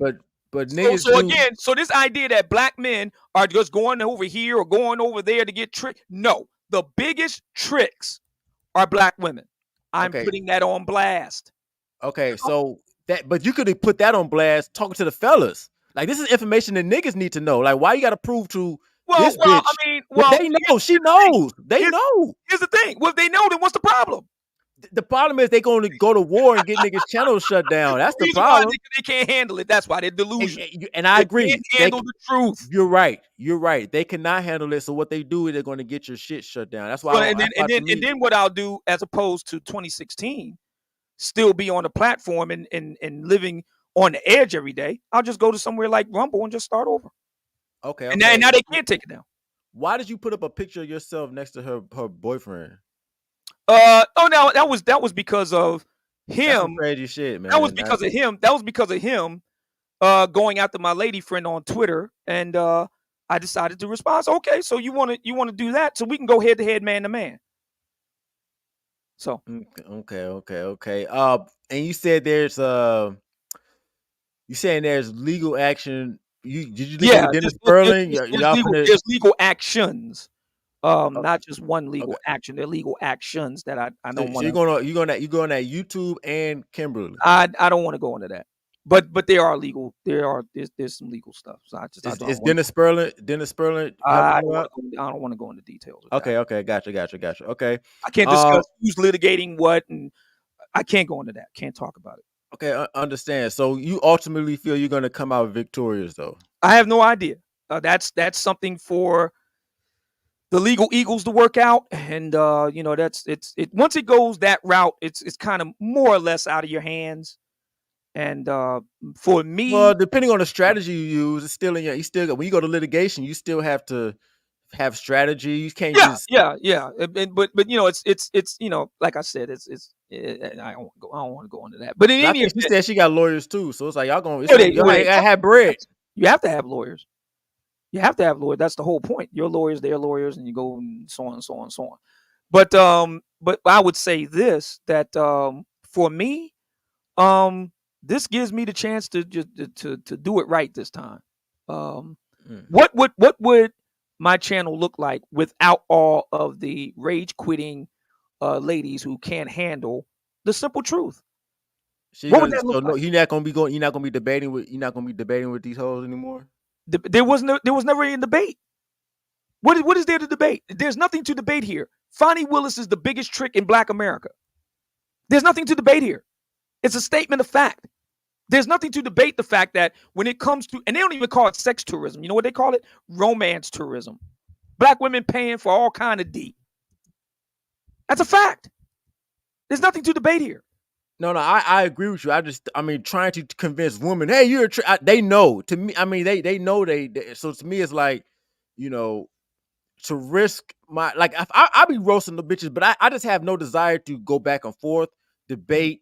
I don't have any desire to be on a panel. If I talk to any bitch, they're gonna have to pay me. But yeah, I remember that. I remember you saying that. Yeah, that still stands because I know what it is. Well, what's the fee? What's the fee that they have to pay you? I'm just right now, it's because of inflation. Right now, it's at 500. 500. Okay, gotcha. It was 100 at first. Then it went to 300. Inflation. Well, what about wholeflation? Do you take that into account? That's why it's at 500. Yes, all of it together. Because to me, it's just like if you talk to a bitch online, especially out on this capacity, you're taking a risk because anything can be conceived as verbal abuse. Oh yeah, all the other shit. I'm just like, yo, why the fuck, bitch? I don't need.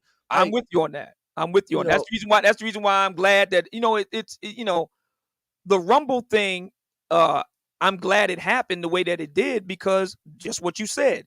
Now you can't be talked about, they're stalking me, they're attacking me. No, you get to say whatever you want to say, but then when people clap back, they're attacking me, they're obsessed with me, he's terrorizing me. You get to terrorize black men, but as soon as somebody clap back, he's terrorizing me. Nope. You get the smoke too. I got one more question on the issue. Yeah. Who looks better, Kimberly or Miss Brown Sugar?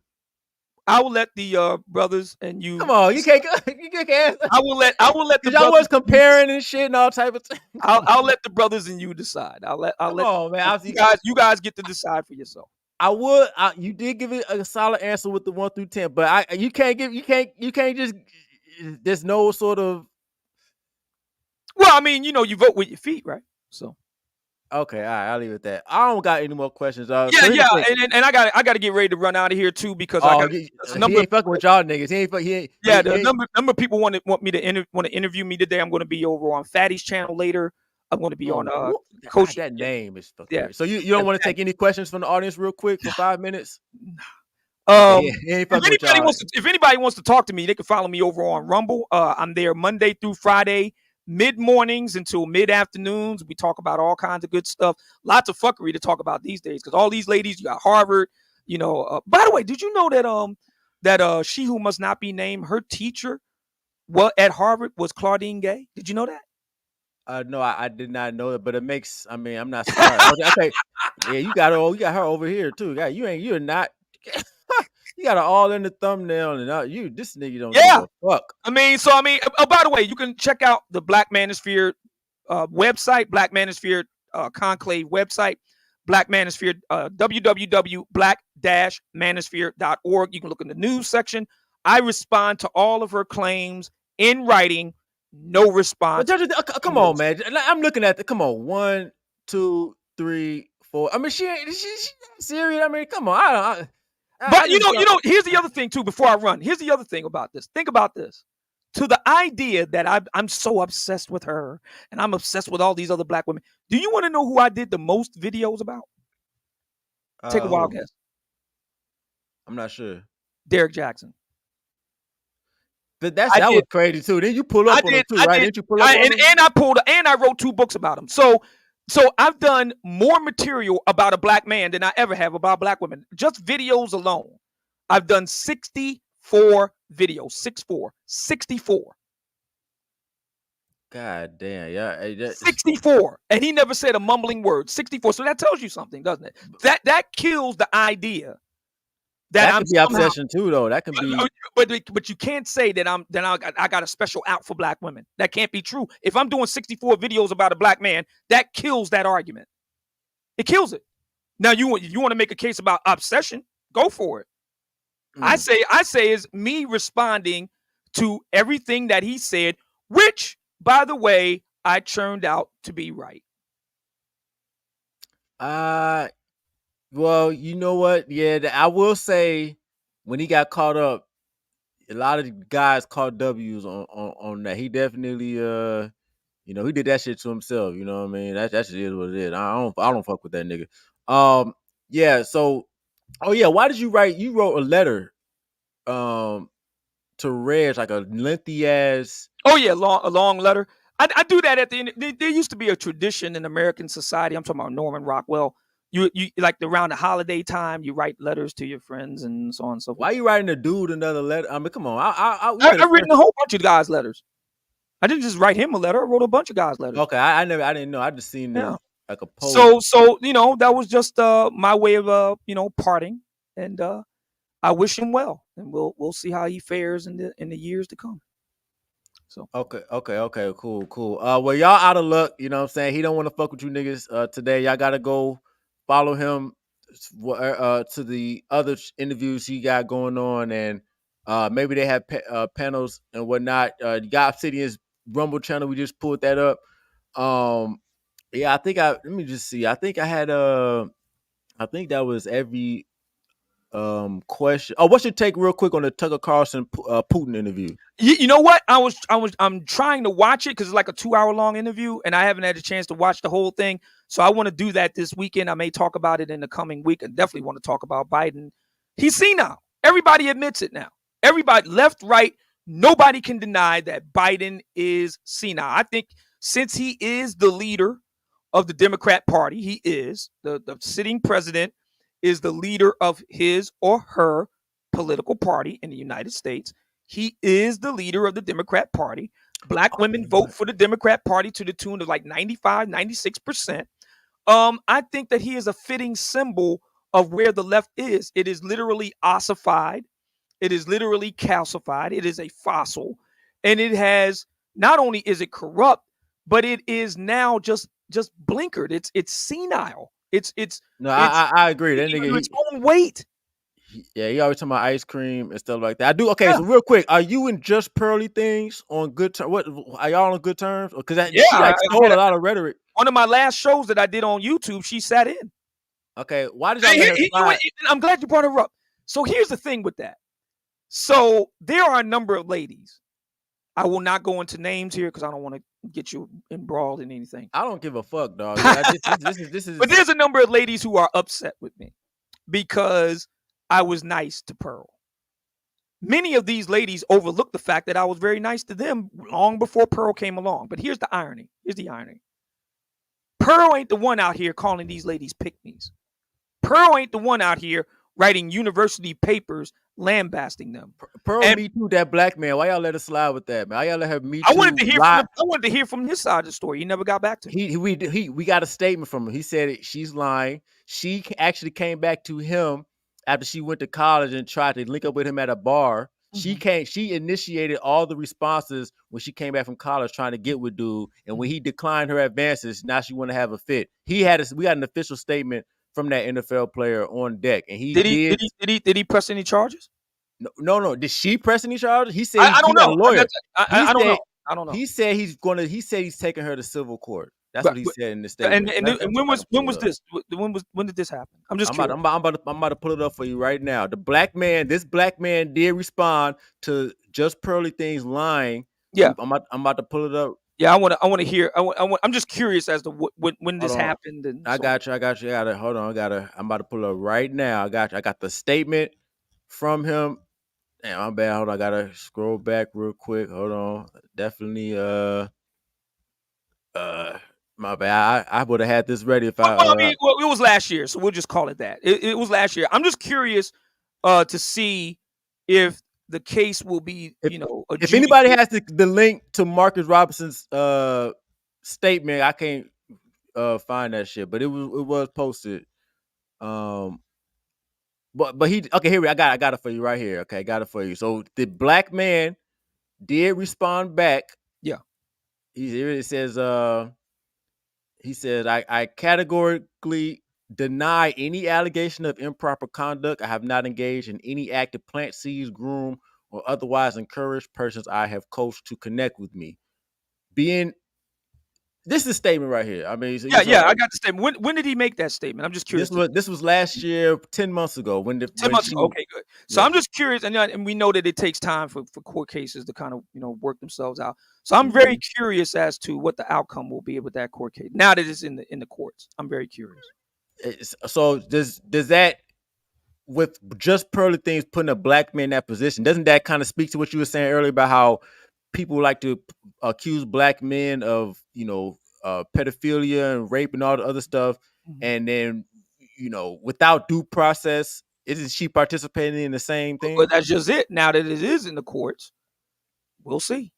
Now that it's in the courts, remember what I was talking about was without benefit of court. A lot of guys are getting strung up without benefit of court, and that's the same thing that she who must not be named was doing to the passport bros. She wasn't taking any actual legal action. She was just putting it out there in the ether. And next thing you know, passport bros are tarred and feathered with the P word. That's the problem. This brother here. But that's what Pearly's doing. So yeah. So I would say Pearly is guilty of doing the same thing by because he got fired from his job for that, even though he didn't get charged or convicted or anything. But he was removed. Now he was teaching at a school at a time. I understand. Yeah, but they're gonna do, the school's gonna do that to cover their ass. Right. But he didn't get due process. They could be liable if indeed the case goes his way. They are then liable for damage. Yes, the school will be liable, right, and Just Pearly would be liable. It would be liable for damage. I mean, that was 10 months ago, so we're coming up on a year.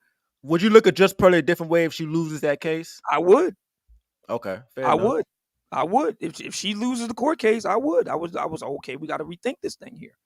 If you lose a court case, if people look at you as you were a cyber bullier, if they want to use, if the argument is that I lost the case, therefore I'm a cyber bully, I guess so.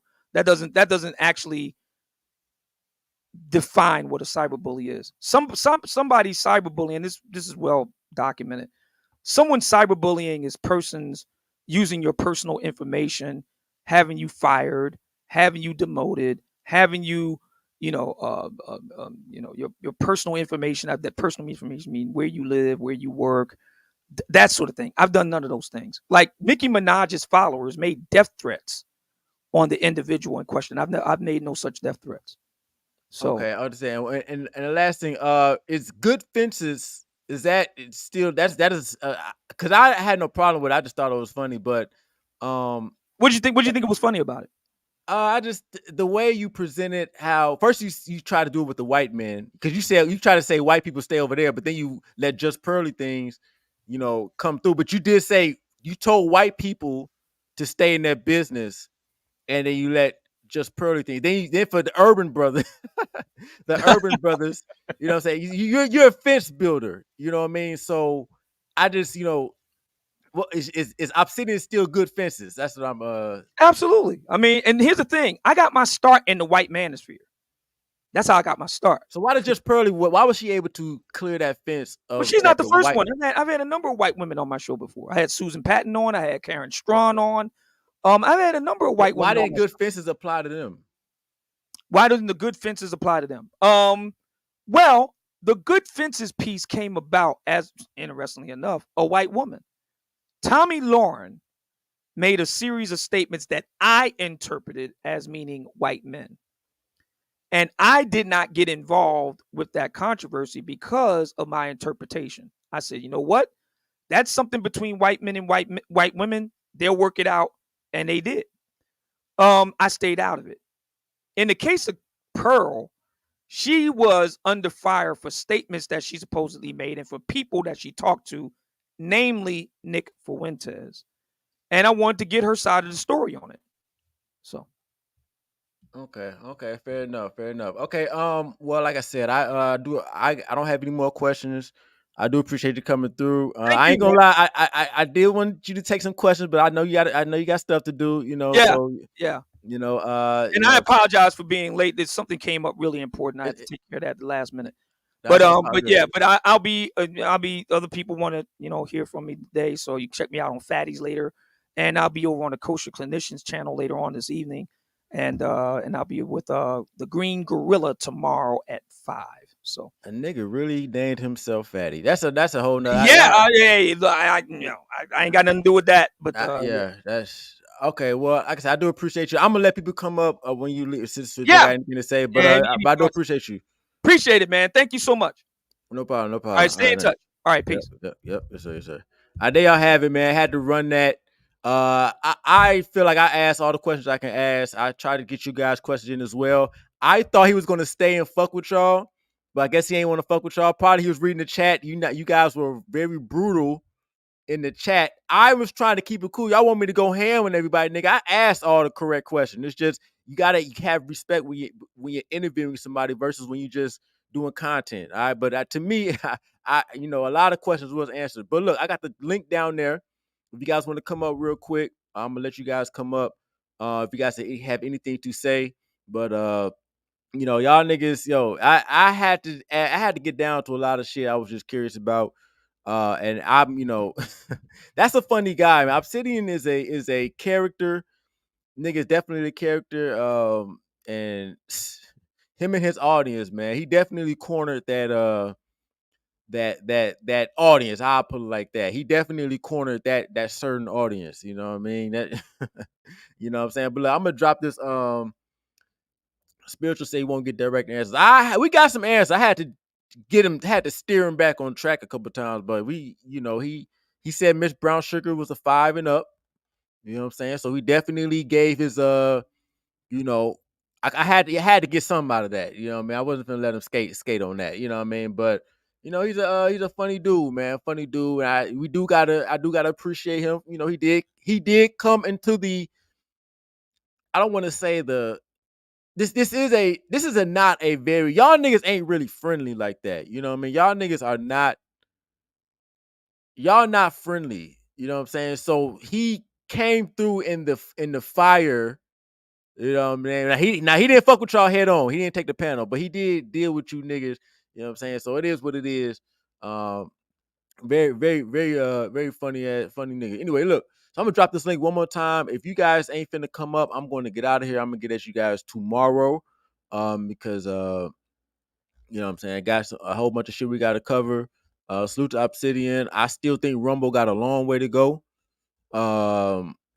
And I know if YouTube said Obsidian, you can come back. I know for a fact that nigga will definitely be back on the shit. You know what I'm saying? It is what it is. But let me see. I'm gonna give y'all a couple more minutes. No, actually, I'm gonna give y'all 30 more seconds. And while I'm doing that, let me read the rest of these super chats. I do appreciate you guys again for oh damn it, I forgot to see.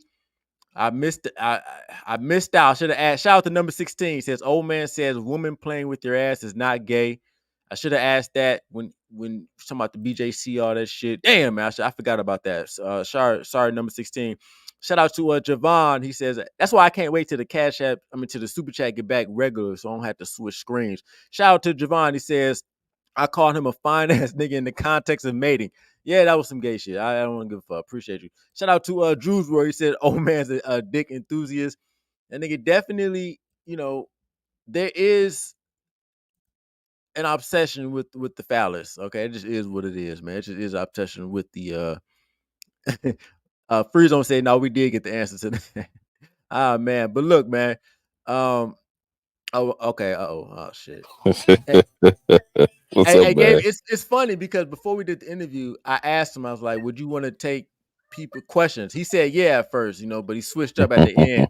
But Of course. one of the things he said was specifically, he said, I would take questions, but there's 3 people I won't take them from, and you were one of the people. So Oh man, I'm on the hit yeah, list. yeah. Dang, that's crazy. Even if it was a panel, I couldn't let you up anyway while he was here. Understood. But go ahead, man. What's your take, man? Go ahead. Man, when have you ever known Obsidian to work weekends? I don't know. I don't know his schedule. I don't know. Man, so I don't know for people who maybe follow him for a couple years. We've all seen it. He takes off weekends, and he acts like he just has this strategic plan that things are going to work out. Things are working out in the way that he anticipated it. This is damage control. He's coming over to your platform because he know that you got motion, you got juice over here on YouTube to try to draw more people over to his Rumble channel. He jumping on every panel he can possibly jump on YouTube to draw that traffic because Rumble ain't where it is. Nobody's rumbling like that. So for him to try to, I don't know, jump on YouTube to try to promote Rumble as some type of way that is some type of strategic plan that's working itself out, it's just cap at best. It's just cap at best. I was start there, but then I move it around. Do you think that's smart in a way for him to Not try at to all. Not at all. To call this thing a gender war, you going at the black feminists, but the black feminists end up cutting off one of your primary streams of income and got your channel, multiple channels of yours in her hand. She done took you out. She won. You giving the win to the black feminists. It's goofy at best. At best. God damn. Yeah, you got smoking. Yeah. Okay, yeah. All right. No. Well, I don't know if you remember, Ramil. He did a whole smoke stream on me. He pulled up my LinkedIn and was showing people where I worked and all that type of stuff, and kind of invigorating his flying monkeys to try to go at me and all types of stuff. Okay, y'all got. So but you know where that video is now? Gone. Ding dong. The channel's dead. Yeah, y'all reveling. Oh yeah. You spoke of that Obsidian back. What you mean? all 2024. All 2024 we on that. But yeah, I see I pause there. Yeah. Smoke. He gonna be coughing. But go ahead. Fact. What's going on, Joey? What's up, man? What up, Rebel? What's up, Gabe? What's good? What's up? Oh, it is Obsidian full of shit. We all know that. This was a comedy show. The way he answered questions and how he tried to finagle and make it seem like it was something else. We all know Obsidian. Like, he full of shit. But the main thing I wanted to say was, if you need a gay man to get you dressed, That's a problem. That goes. Yeah, I couldn't listen. rock with that. That was You, if you can't wash your ass and get your hair cut, put on some clean clothes, and you need a gay man to help you with that, you cooked out here. And I hope every man that listened to that old ass nigga say that, you cooked. I don't give a fuck about no queer eye. Like, I'm a grown man. Like, I like pussy. I don't give a fuck about what a gay man like. He like to get dressed. Like, what are we doing? And I'm sitting. You out of pocket. You ain't what? See, now the Philly about to come out of me. I ain't gonna do it. Never mind. Go ahead. You can go to somebody else, real. Go ahead. What's going on, King Solo? What's up? Yo, what's up, man? Yo, this dude lies so much he can't even keep his like damn head on straight. Like, when you asked him about the Kevin Samuels and was he gonna get invited, he said he talked to Kevin every day, but then he couldn't get in touch with him when that happened. I mean, yo, I don't understand how anybody listen to anything that this dude say. Like, this dude lies so damn much, Joe. It don't even make no sense, bro. Huh. I have never seen. Well, y'all call it line, but I think we should know by now the flip flop thing. That's a, that's an interesting. No, that's a lie. That's a stone cold. Dude, ain't no flip flop, nigga. Like, you ain't no pancake. That's a lie. Like, this dude tell flat out, you lost your whole channel, dude. Anybody gonna be pissed about that when you getting bread up off of it. That's like somebody telling you that ran you up off the block and you getting money over there. You got to do something. Like that whatever he did to that young lady, you know what I'm saying, was dirt dog. And she got him on it and not on no old YouTube stuff. She went straight technical on this fool to the point to where the law is involved. And now you out here in the cold, and you still got videos up about this broad. He getting the law involved too, though. He getting the law back on her. Come on, man. Yeah, getting the law involved requires money. That's cat. Getting the law involved. You don't think Obsidian got a federal lawsuit? Getting the law involved requires money and litigation. You need lawyers on retainer. You need lawyers within that industry of work that you're doing. It involves money. Y'all think old girl got the lawyers? Hell yeah. She said she got a retainer on. She got a lawyer on retainer. That's why his channel shut down now. Look, she could go. She was talking about how she went straight to YouTube and talked to them. He didn't talk to nobody over there. Yeah, she went to school with executives from YouTube. She knows executives at YouTube. I'm not familiar. I don't know how. But go ahead. Yes, she know executives at YouTube. She was able to take all of the stuff that he was doing on paper. Even him harassing her boyfriend. Like, who the hell put a picture up of you and somebody else's boyfriend and be like, I wore it better? What type of... That was some silly... And them suits was corny as shit. You got hell yeah, them suits was corny. And you trying to flex. Like, what the hell? That's look like Burlington Coat Factory finest. Nigga, and you trying to flex. This nigga lies so much. How the hell you get hurt being a machinist? You run the machine. Like nigga, you ain't gonna hurt your back. I done ran machines before. Like, you ain't gonna hurt yourself running a machine unless you a damn idiot. Right? You did something, you went over there, you were standing in something, or you stood in the way, something. But if you're actually running the machine, you can't get hurt. You can't hurt your back. Good brother, I'm in that field. I'm literally in that field. And it's no way possible you can hurt yourself like that. And we got cranes and stuff that can lift up the heavy stuff. So how do you hurt your bag? Right. And you don't lock out on the machine when it's time to fix it? Come on, dog. Hey, we got the skills tradesman speaking up for it. What's going on? So this dude is just a bona fide, flat out, good for nothing ass old liar. I think Ramil, I don't think it's so much that he got us mad or anything. It's just I think he's assaulting our intelligence. When we see all the moves, we see all the plays, and it's obvious what the answers are, but he just tried to spin move out of what the truth is.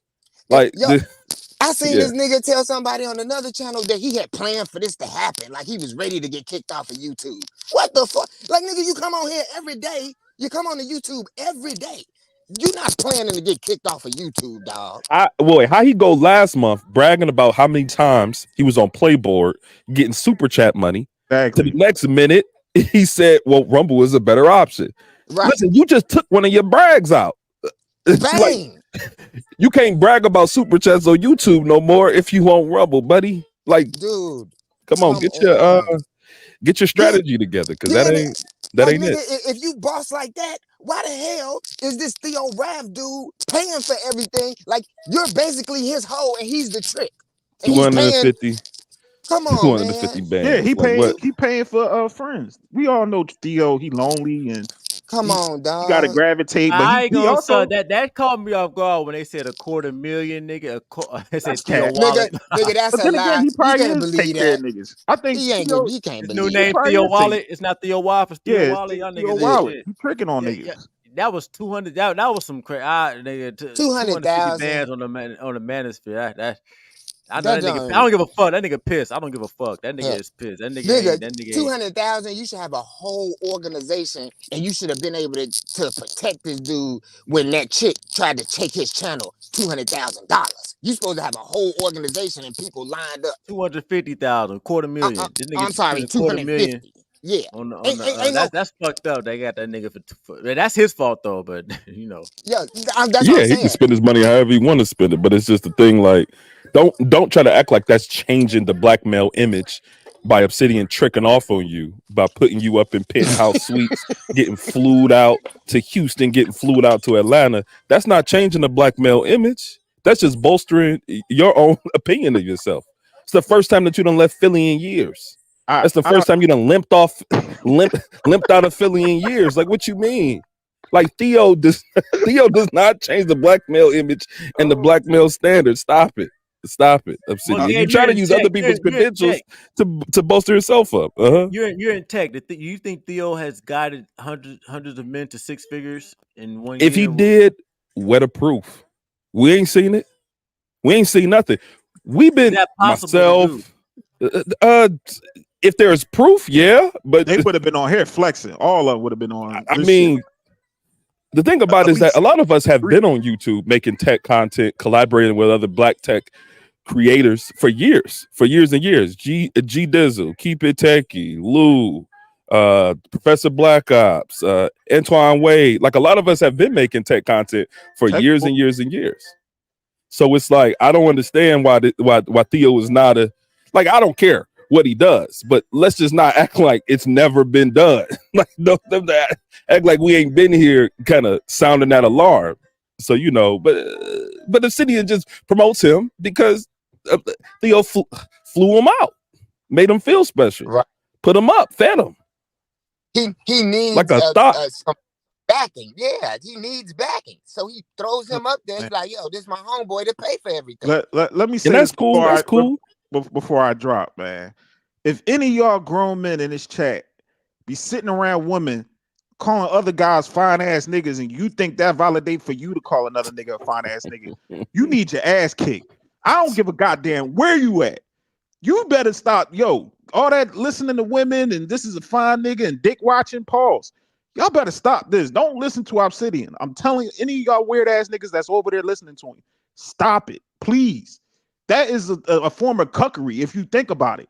He's comparing guns and buildings to penis. Like, this was some like super bad shit when he was a young boy, like drawing penises and looking at, like, stop. What the hell is going on? Pause. And he thinking this shit is funny, or he thinking it's entertaining and trying to compare it. That's not.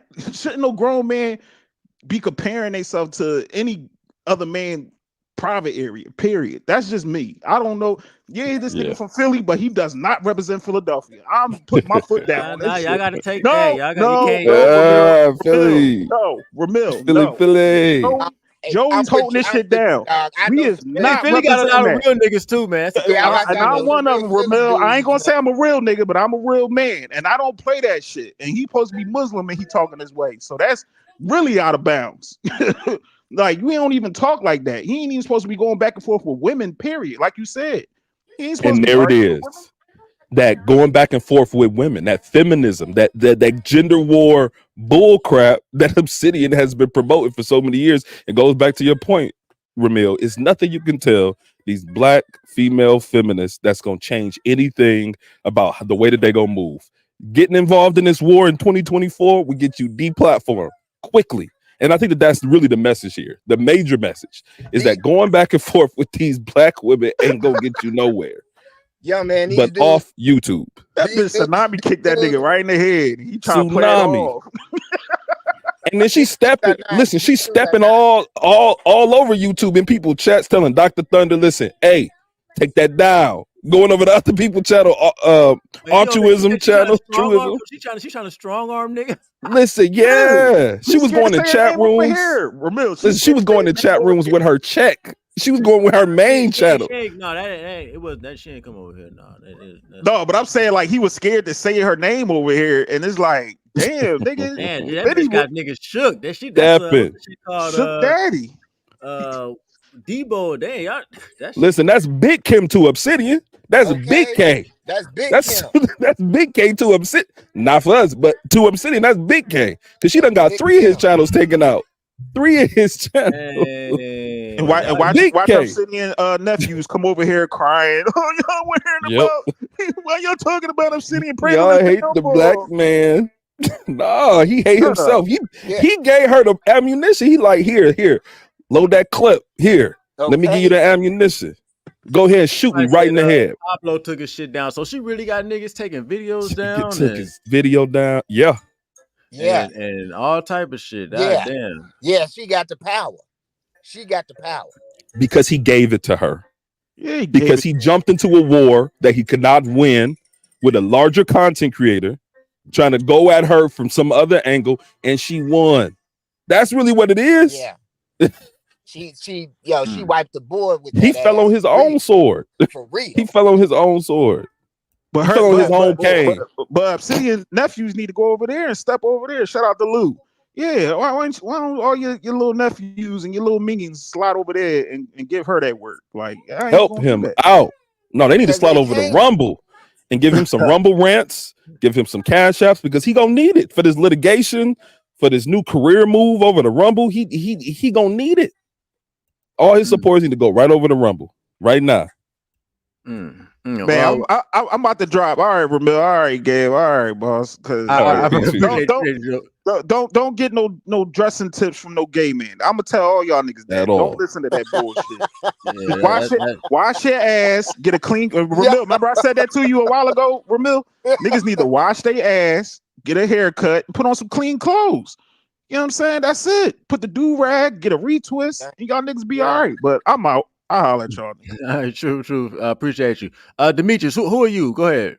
Hey, what's going on, man? Yeah, so I would definitely say I've been supporting Obsidian's channel for a while now. So I listened to the interview and I thought you did a great job. I thought you asked some hard questions. And I just wanted to jump in and get in the conversation. So you're an Obsidian supporter? Yeah, absolutely. What do you think is justified him getting kicked off?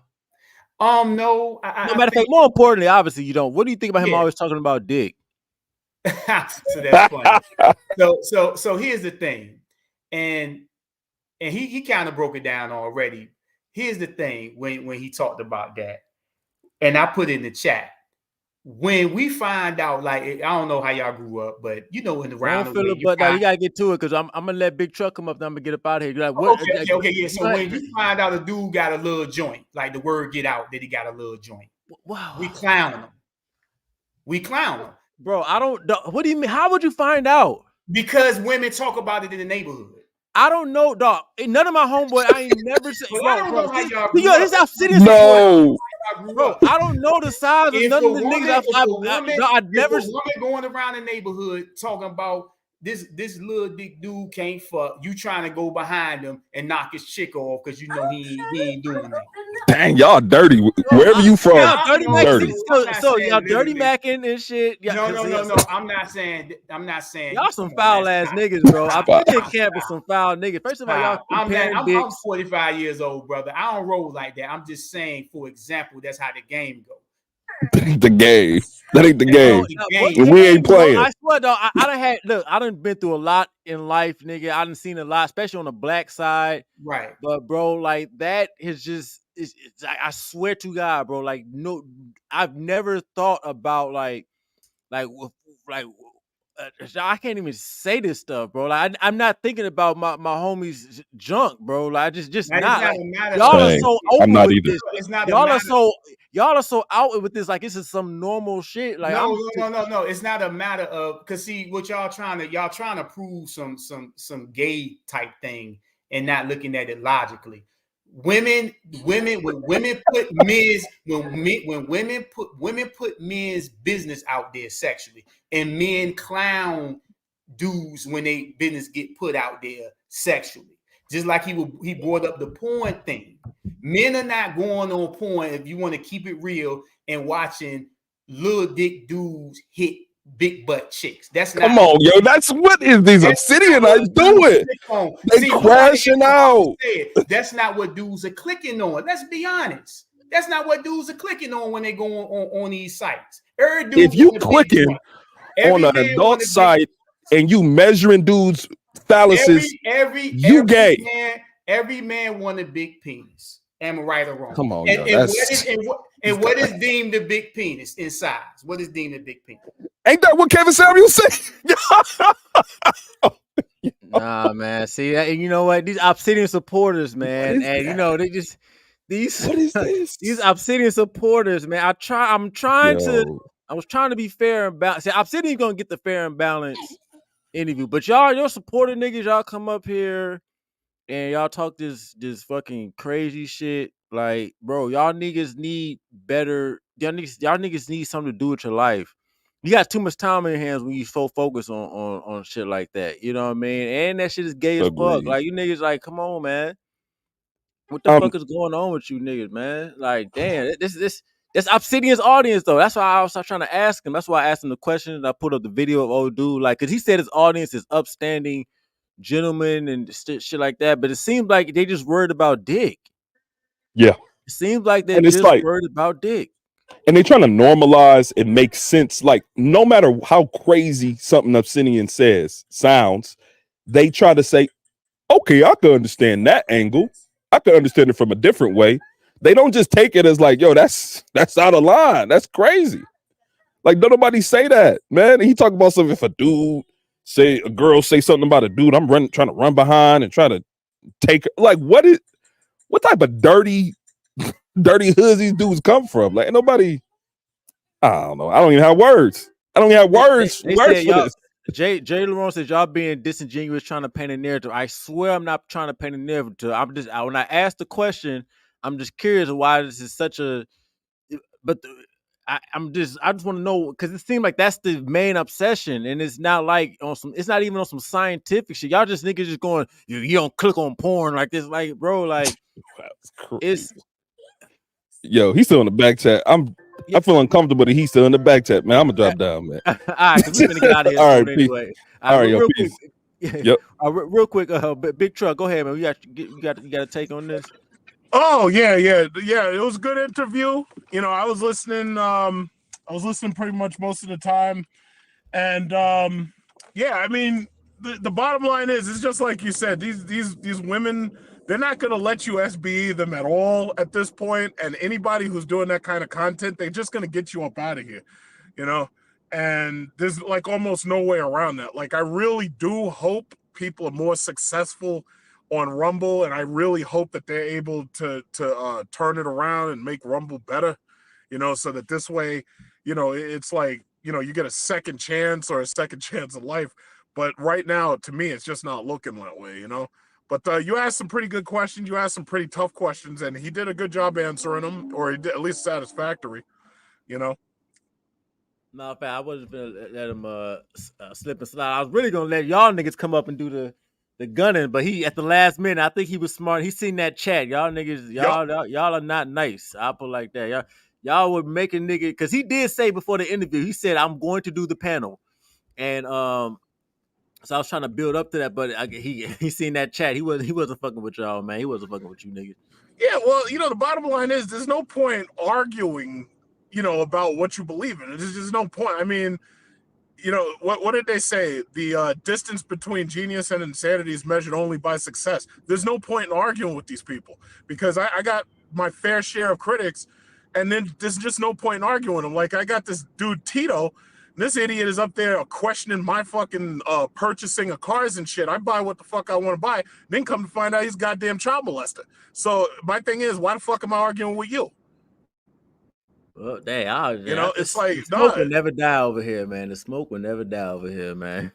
Yeah, it's like, my thing is, why there's no point in arguing with certain people. When I say that certain opinions don't matter, I absolutely mean it. Certain people should not be argued with, because all you do is you set yourself up to fall into a hole with motherfuckers who just don't matter.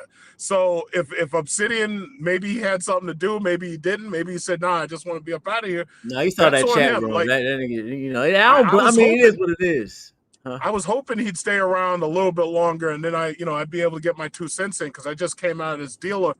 I was planning to buy something else, but it was like, yeah, if he didn't stick around now, I'll catch him on the next one. Either that, or I'll go on his channel. But see, the same people who'll be on your channel waiting to ambush him, they'll never go on his Rumble, or they'll never go on his channel, because they ain't got no voice. So it's like, why argue with these people? Yeah, I mean, I see what you're saying. I mean, I'm just, but you can't say why argue when this whole way of content literally is structured based on like panels and arguments. You know what I'm saying? So, but it is what it is. But like I said, he came through though, so he did jump in the fire. So he did do that. So it is what it is. But this SBE, the SBE shit ain't going to die no time soon. Oh, it's not. And, no, it's not. No. We no, got a lot more SBE. It's not going to die. Like the part, like my favorite part when you were questioning, when he was saying that the Manosphere was about fitness, even I was like, yo, that's bullshit. Yo, when you say fitness, you must mean fit. No, you must mean fitness, dick, and Takesha, because that's all I hear these dudes talking about. That's the only fitness they trying to do. They fitness, dick, and Takesha. I gotta, yeah. What y'all today? I don't know. See, Obsidian brought that energy. So a big truck. I'll get at you next time. I don't want to hear anything about any of that. So anyway, look, I do appreciate y'all coming through. Shout out to y'all, everybody. If you're new, subscribe. Okay, all the new people subscribe. All right, if hit the like on your way out and all that good shit. I'm gonna get at y'all next time. I'm gonna be back tomorrow. We're gonna turn up on YouTube and all that good shit. So I do appreciate y'all. Y'all can check out the site as well with millimere.com. I got the site back up. Like I said, hit the like, all that good shit. I appreciate y'all. Definitely lit on a Saturday morning. I'm gonna get at y'all next time. Y'all be easy and peace out.